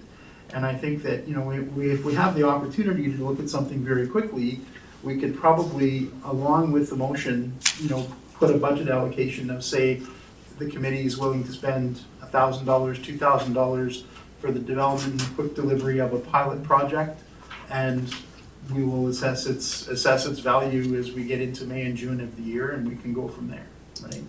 So, in an absolute perfect world, we would go through the entire policy development, we'll bring it to GNP at council. First of all, council have a discussion, take it back, present an RFD at a later council meeting, have council do an approval, say, okay, let's build a policy. We would do the policy, take a policy back to another GNP meeting. From that GNP meeting, once council had discussed it, it would then go back for final approval at another council meeting, and we would probably take 3 to 5 months to go through that entire process. Right. So we know that to do a pilot project or something quick this year, we need to step a bit faster than that. And that's where often if you say something is a pilot, or we say, well, this is an idea we want to try, we're able to push it through administration and maybe get folks to go, yeah, you're not doing this right. We're not following all of our processes, but it's because it's just something we want to try. So I think along with the motion and along with whatever we develop, we have to say we want to be able to measure its effectiveness. So I think we have to have a balance on how we would put that motion forward and on what we would want to do. So that may not mean that we have to identify, a specific way in which we want this measured, but I mean, based on what we've heard from our business community, again, diving back into that business retention and expansion world, if the business community says it's a tool that they think they can use, well, then let's give them something they can use. Let's let them try it, and if they say, hey, this is working, then we know it's probably working, right? So basically what I'm thinking in my mind is, and tell me where in theory this is gonna get hung up. So if we have the logo, it's using our existing current logo because we realize that we're gonna be in a redevelopment phase. So in this, I'm thinking exactly like what they showed. Essentially, it's a button, our current existing logo, local producer, where I'm gonna say, for example, say it's the Economic Development Department that decides who's a local producer.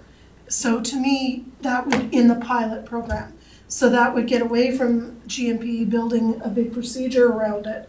And it would simply be that you or your designate in your department just says, yes, I deem you local for this pilot project.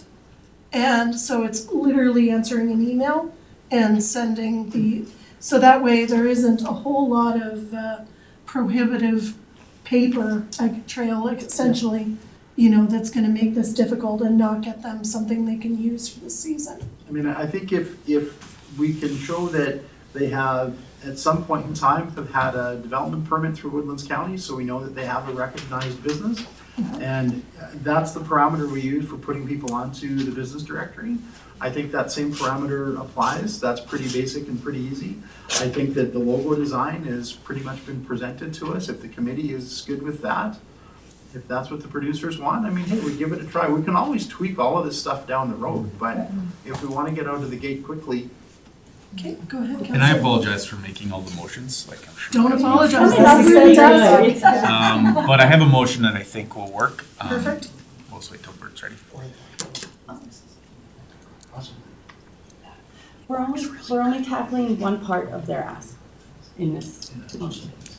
This is the first part. We have a motion yet. You haven't heard the motion yet. No, I know, but in 6.2 is only addressing, one part of their. Yes, I see. Like, you're talking the, which With part? this director, Oh, well, don't worry, this motion will fix it. not the full so- motion.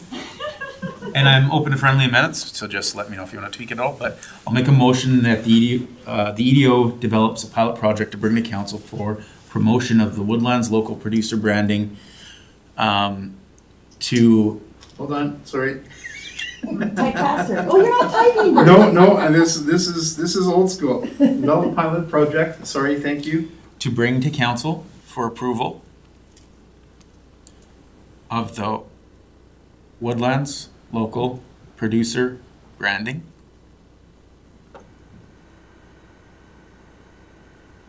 So let me know when you're ready. Almost there. Go ahead. For promotion of the Woodlands Business Directory.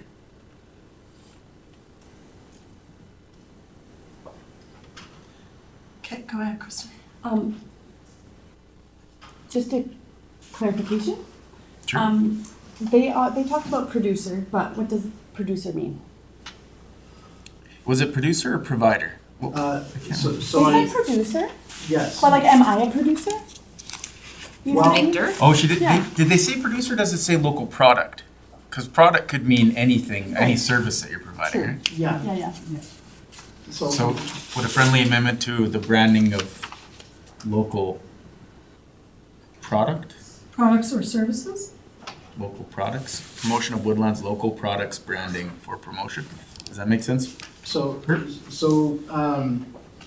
one possibility would just be to say Woodlands County local business. That's one possibility. Now, that's more of a broader term that I think our producers want. I believe in all of the conversations we had and in what we talked about, local producer is what they would like. And for us, for the terms of a pilot project, it probably makes more sense because it keeps us confined to the ag sector. And so we certainly have, we know what markets, some artisans and some crafters and all of that, but any of those products also would be produced.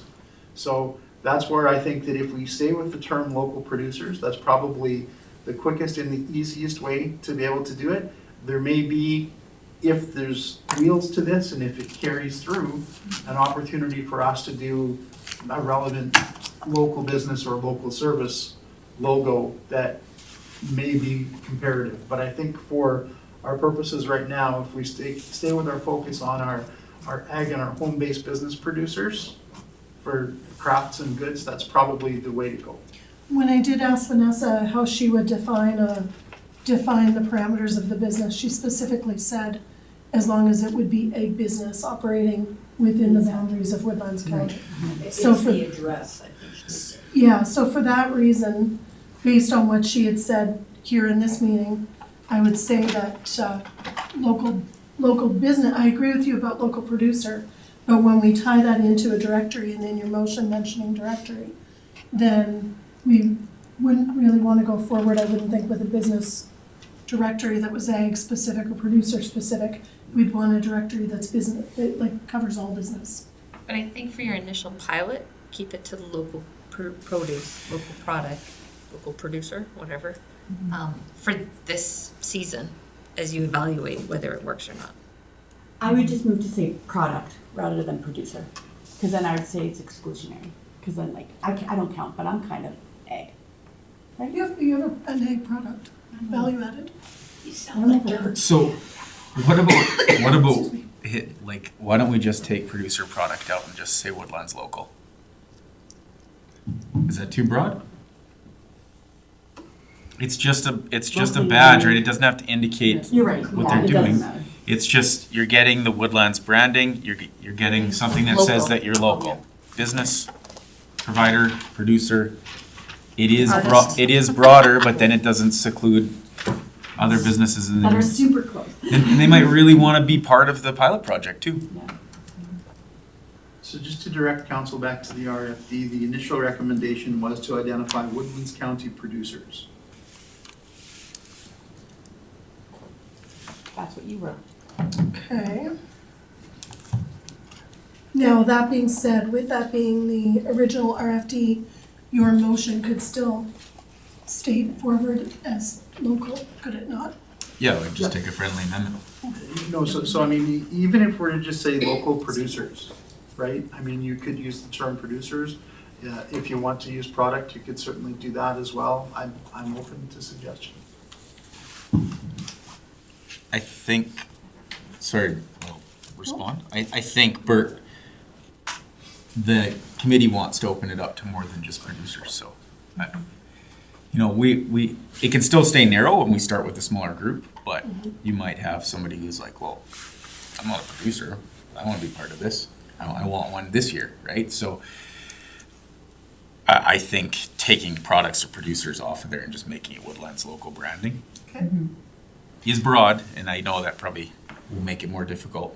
But it also means we don't have to change the logo next year if we want to expand the program. I can live with local. So then, if I can read back just to verify I have this correctly, the motion is that the Economic Development Officer develop a pilot project to bring to council for approval, including Woodlands local branding for promotion of the Woodlands Business Director. Yeah, somebody tell me that's a friendly amendment, and I will accept it. It's a friendly amendment. Okay, I accept your friendly amendment, because he can't amend my motion. Perfect.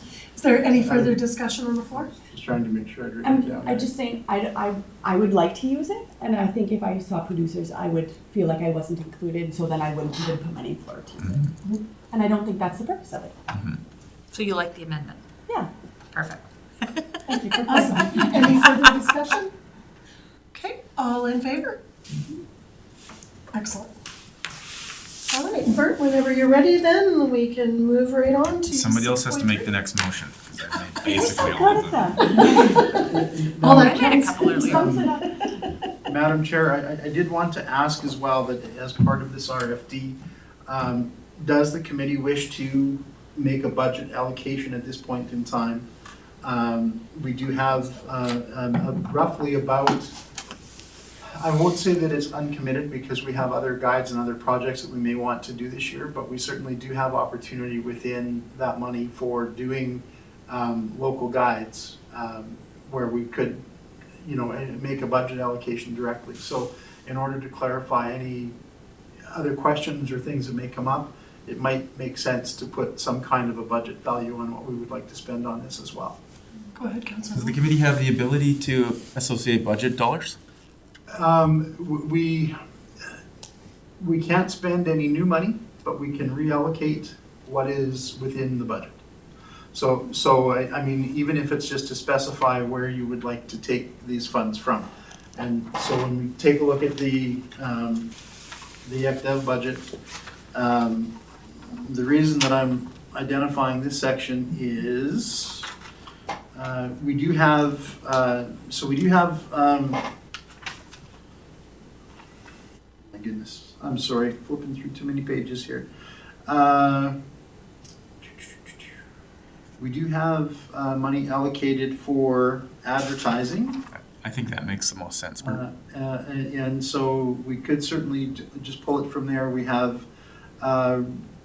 roughly 2,500 identified for business retention.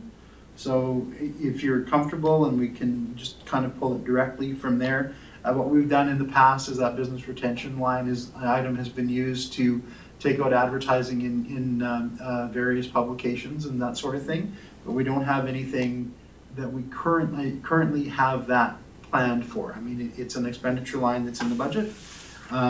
So we could certainly take a look to say, that could come out of business retention, because as mentioned earlier, this really is a business retention style of activity. Or we do have the, I think retention makes the most sense. And I think realistically, it's something we should look at in the moment. We're not really, and their ask really isn't including a lot of money, so I mean, Right. when they're talking about something digital that they can deal with at this point, then my comment would be, if whatever, if there's some promotional items, maybe something limited, like $500 out of the line item you just mentioned, my apologies, business retention. But I certainly wouldn't want to allocate that entire line item to this at this point, when we don't have a plan going forward of what spending that money is going to look like. I think, just to respond, I think that, Bert, you would need that budgeted money for overhead, right? For your own work that you would need to put into it? yeah. Not to give to them, but. For past years, we've used that to advertise in some of the oil guides and oil publications, where we'll do blanket ads for Woodlands County to just, make sure that our name and our logo gets out there. But, I mean, usually it's an administrative decision as to what we end up using that for. But as long as I have some direction from the committee that, yes, we want to use that business retention budget, that's perfect. I just wanted to get a bit of a understanding as to how much the committee wanted to allocate, where we could pull it from. We maybe don't need to do a specific motion, right? I mean, it really is an operational expense, so to pull it out of the existing FDF budget and out of a line item that we have, where we have room, makes sense. But to answer your question, it's our understanding that so far in the committee, when we've been dealing with stuff like this, because your position is administration for economic development, when we've had other discussions, we're not specifically looking at that as being an allocation of his time. Mhm. Is that correct? Because this is line item is over and above your time. Basically, all I'm trying to say is that I haven't spent that yet, so Gotcha. we don't have it committed Fair to an enough. ad But or we to don't a have to allocate publication. for it. Yeah. So if we committed to this, we would just forego something Okay. else, that's fine. And to answer your question as well, especially in light of time, Bert, what I would like to do is, we do have a budgeted line item for either $20,000 or $25,000 towards guides.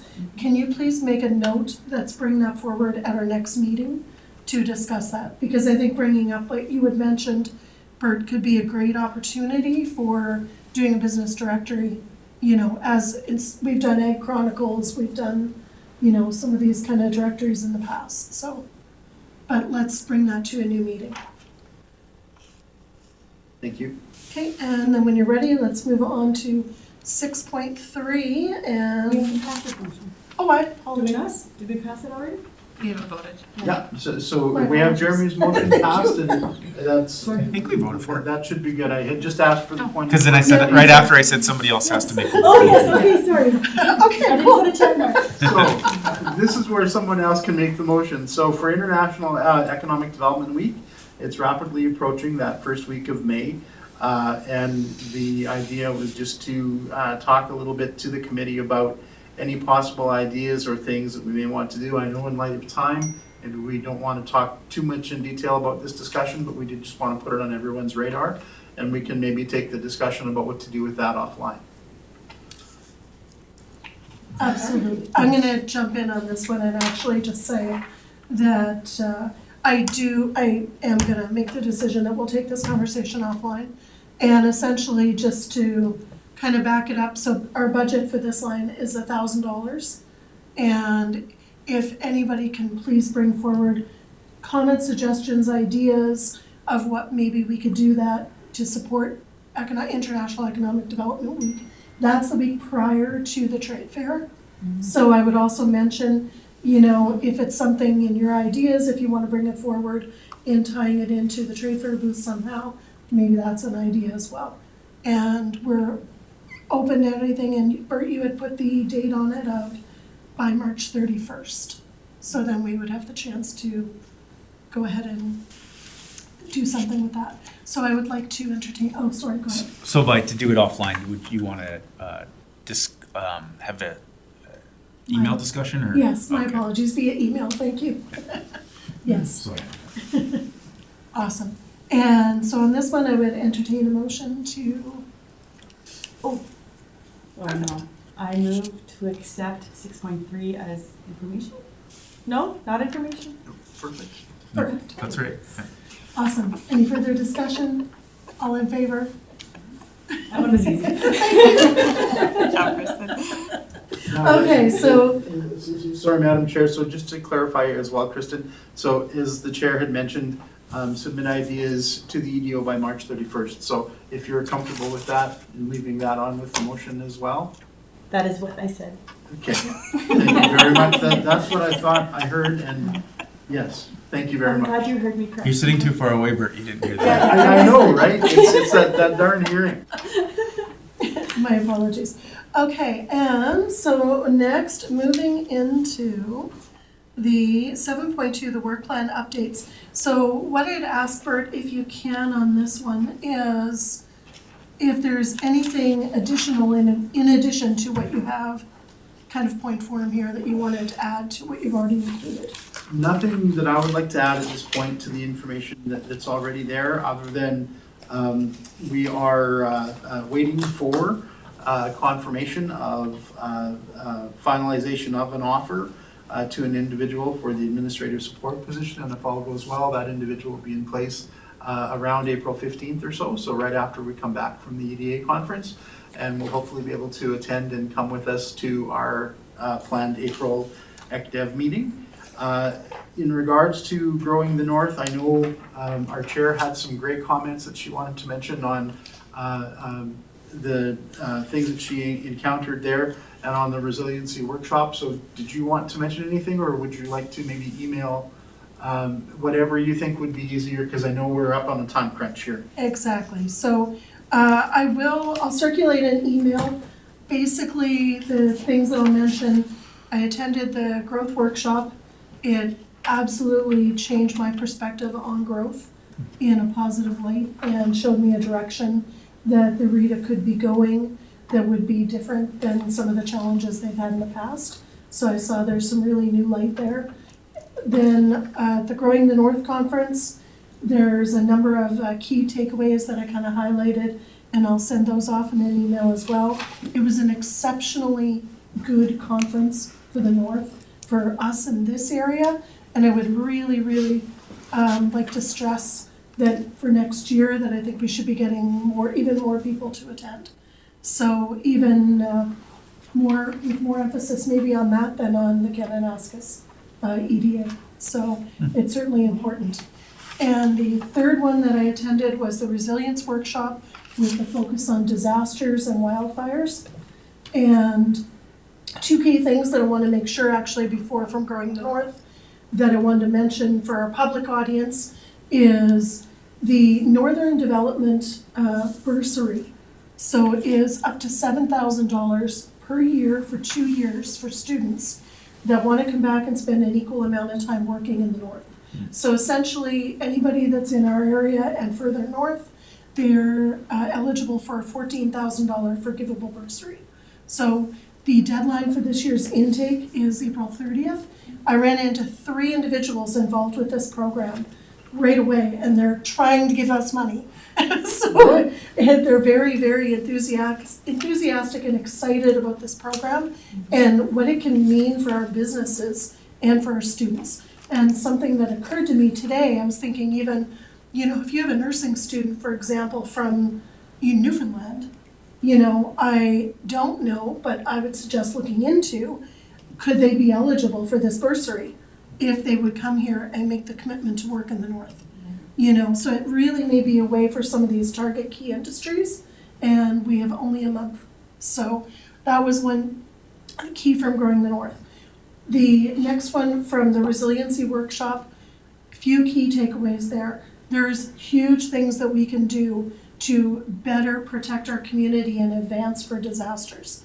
And it's things that we would have never considered before in discussing some of these disasters with megafires, for example. Like one thing, for example, they said a lot of their fatalities that they had in these megafires were people of disabilities, and they were finding them in the garages because there's no electricity, no power, and they'd made it out as far as their garage and couldn't exit their property.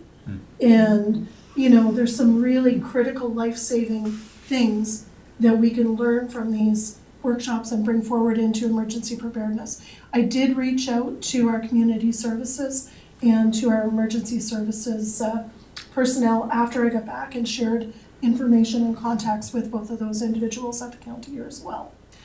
And in addition to that, from an economic development perspective, like I mentioned, there's we could stand to lose 40% of businesses in a, and that's something that could be absolutely crippling to our tax base.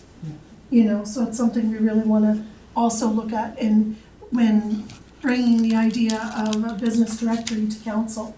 It's some of these kind of things that I would have never thought of in the past until I had been at that presentation and realized the benefits that can come from something like that. And something else quickly is the Red Cross sponsored that event. I was not aware until that event that the Red Cross currently for people in Woodlands County, in any area in Alberta that was affected by the wildfires, either evacuated or that were under an evacuation alert, currently are available for grant funding to do things to their properties. For example, it can be some things like having somebody come clean your rain gutters, moving things around your property, to even installing new windows or doors, and air conditioners were actually covered under this program. And it's up to $1,500 for people in the evacuation alert area. That program also ends April 30th. So this is something that I really, you know, recommend people getting the word out, and I'll include those links in the emails as well. If it's something, if you have, for example, like Councillor Wilhelm, maybe you want to share on your page, you know, for your constituents. So, awesome. So that was my quick update. Go ahead, Kristen. I have a couple points. One of them is Rhonda attended it and she said it was absolutely amazing. The networking there was way better than EDA. Next point, we talked about some action items on the November 20th meeting. Would this be the part where we would talk about them? Yes. Like, we'll be doing that. We do that at 7:2 though, wouldn't we?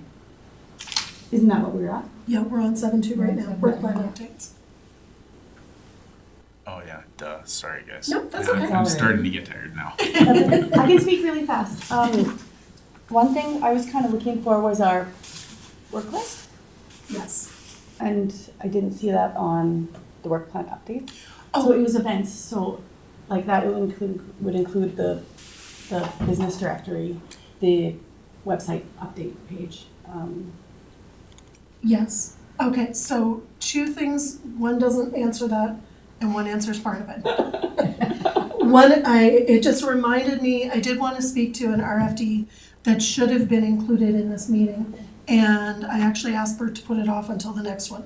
What it was is Councillor Dean had made a motion to include the statistics and the metrics that we had talked about in the last meeting, to bring it forward to this March meeting, which at that time, or to bring it to a future meeting. I asked for a friendly amendment to bring it to the March meeting, which would give us 2 meeting cycles to come back with generating metrics for that. And where our last meeting was canceled, when Bert and I were doing this prep for this meeting, I asked him to bring that forward to the April meeting. So that's part of the work plan updates that would have been forwarded from that meeting that I meant to mention and didn't. And then to answer your other question, it is something, Bert, in the past, that list had been included and I missed it when we reviewed, so I apologize for that. No, and my apology goes out as well because I missed including that as well. So what I'll do is, as a follow-up, I'll double check on that, see where we're at, and I'll send it out by email to the committee. When Bruce asked us to come in and say why we were part of this committee, mine was accountability, so. Perfect, So I love it. This is why I like it.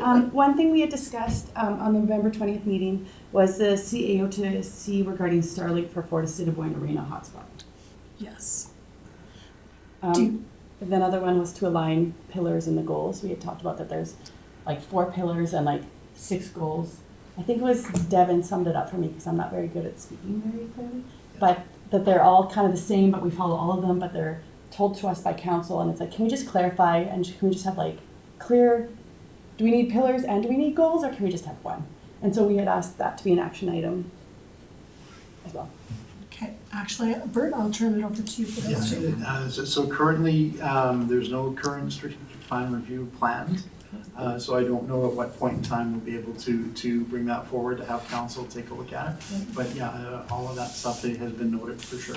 And we know that we are looking for alignment, and I know I've had the conversation with the CAO, and it just depends as to when that meeting will be, but I expect it probably won't be until this fall sometime. I'm not 100% certain, but I think that when council has a workshop with George Cuff coming up. Yeah, the George Cuff workshop though, with council's request to move that to G&P, I don't think that they'll actually be doing a full strategic plan review at that time. That's certainly council training. And initially the vision was there would be an event at the beginning of May where we would have George Cuff and the ability to look at the strategic plan. Council has called that off. And so what's happened is they'll have a training session with George Cuff, which will be part of a G&P meeting, but we currently have nothing planned for reviewing the strategic plan review or update. All right, we might move that to September then. Okay, So we got to do it soon. thank you for that though, Kristen, because there's something else that I would like to add on that. Is then also, Bert, can we move, I would like to put on the agenda for our next meeting to have a follow-up discussion on internet and Starlink access, for example, and getting a refined RFD to council, something that isn't going to, basically wait until fall. Because my concern right now, and especially after seeing the Lake Gardens give us this, and having this data basically from a square in Fort Assiniboine, there's no, for their markets, there's no internet. So what happens is that we're actually holding back, no, currently I'm not saying we, I guess, the businesses don't have access to this type of data.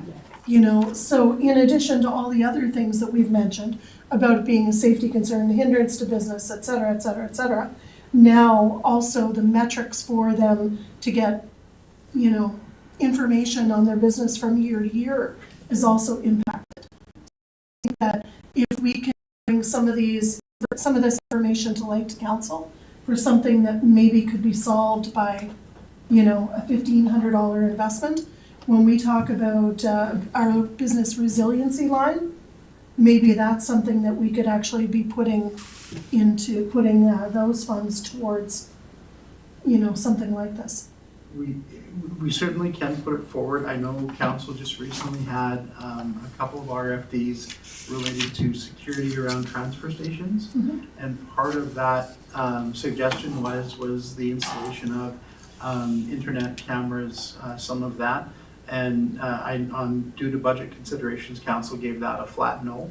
So just something to keep in mind. We can certainly bring it forward. I don't know what chance of success we might have. Right.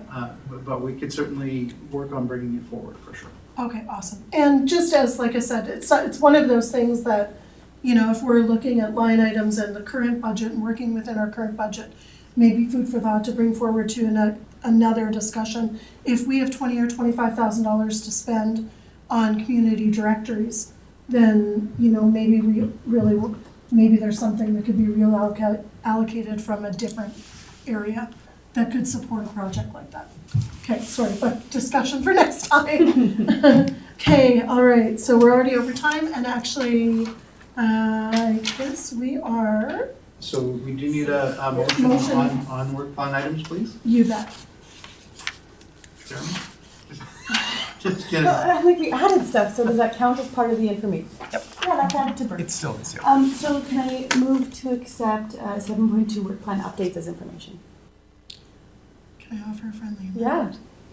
amendment? Patricia, I Would don't know why the, you're doing would the correct amendment be as information with the email updates as requested, or how would you, we have our expert here. Which email updates are you asking for? Because you asked for the work plan updates to be sent via email. Oh, yes. It depends. Are we asking administration to do that, or is it a council thing? Because we can't, or a committee thing, because we can't direct It's other an committee email. members to do stuff. Because he can just email us. So I plan to move 7.2 work plans updates as information with email update of the work plan. With updates to be sent by email to committee? Yes. Is that Thank what you, you're- thank you, Bert. Okay. It's I told you, I'm late. not the wordy person. so- That sounded pretty good when you read it back. As you start to make motions or start to like want to make more motions, I think a key thing that'll help you is just kind of write it down a little bit, like, and then you can workshop it. It's because I can now like just make a motion up in my head because I kind of know what I want, but it's hard the first few times you're doing it. Awesome, thank you for that. Thank you. Okay, so we have a motion on the floor. Is there any further discussion? Okay, all in favor? And that is passed. Thank you, everyone. That moves us through to information items, I believe. Blue sky. No, sorry, Blue Sky, my bad, I flipped the page Blue the wrong Sky. way. Oh my goodness, and I just actually wrote that on the wrong page. Sorry, I've gotta make notes of myself here. And for Blue Sky, do you have anything additional that requires discussion on this, Bert, or is that basically covered in the information you No, provided? I think it's pretty much covered. It's just, on the background, the reason for bringing this forward, this was part of the work that I had done some research for planning and development with them, because we did have some comments come up about what does our nuclear future look like within this part of Alberta. And so just sort of a little bit of research and some fact finding to figure out what the interprovincial strategic plan was, take a look at some of the broader documents, take a look at where some of the technologies are now and what the timelines are. And so what's in here is basically the idea that there is an interprovincial strategic plan that Alberta is part of. We do have both small modular nuclear reactors, or SMRs, which is the buzzword that often people hear, that are in development now in southern Ontario by Ballard Power, and there is a deployment vision plan for those by 2029. And Alberta and Saskatchewan and New Brunswick are all part of that partnership for sharing data and looking at feasibility. There is also sodium-based nuclear reactors, and of course some recent wonderful experiments with nuclear fusion that have all happened. So it was just a matter of researching some of those fission and fusion kind of energy backgrounds to understand where they're at. We know that they are certainly years away, but we know that residents and admin and councillors were hearing those words more often, so we just wanted to make sure we had a little bit of research available to be able to guide people to the proper documents and sources to understand the deployment, the timelines, what some of the current plans are. Awesome, thank you. Okay, go ahead. Through the chair to committee, just so you guys know, SMRs, nuclear reaction, all this stuff is like very big buzzwords. So maybe there's somebody watching, but there's probably nobody watching right now. But if you, especially as an economic development committee member, if it does interest you, make sure you educate yourself a little bit on especially the strategic plan, the interprovincial strategic plan, because if you even say the word SMR or nuclear reactor out in public, and I know you're part of, we had our MDP meeting and there was one mention of it in one meeting a month beforehand, and there were people there worried that nuclear reactors were coming into our area. So just be aware, it is a kind of crazy buzzword, and if you say it, people will start questioning you about it. Yeah, it could invoke some fear in the community. So just educate yourself, and then when they do ask you, you can at least talk about it from Thank a you. point of That's- education. That's excellent feedback. And I would really encourage you, if if you haven't gone through the links that were provided and read through on this, I would really encourage you to. It is very, very interesting. I've read up on Lots of good stuff, Yeah, yeah. I have. with my background. That's awesome. Okay, excellent. Go ahead, I Krista. move to accept 8.2 Blue Sky discussion as information. Any further discussion on the motion? Go- What do you say? What do you say? Like, there's no amendment. Motion passed, thank you. Okay, I've done 3 with somebody else. I was ready to do that when you jumped in. Okay, so moving on to 9.2 information items. And actually, Bert's done a great job putting everything here. I'm gonna call for a motion to accept information items. Audrey's gonna do this one. Awesome, Audrey. The items as presented. Awesome, thank you. Is there any discussion on the information items? No further discussion, all in favor? Awesome, thank you so much. Okay, perfect, so oh, sorry, go ahead. Make a motion that are we to go in camera, Bert? for That's the- correct, and I've changed the time to 8:11 PM from Yep. 7:45. I'll motion that we go into camera under FOIP section 24I, A and C. Any further discussion on the motion? All in favor? Awesome, thank you so much. This is 24 Thank you, one. everyone, and just give me a moment to end the stream. I'm just gonna grab a pop real quick and then. You got it. Does anybody want anything? Water? Pop? All good, thank you.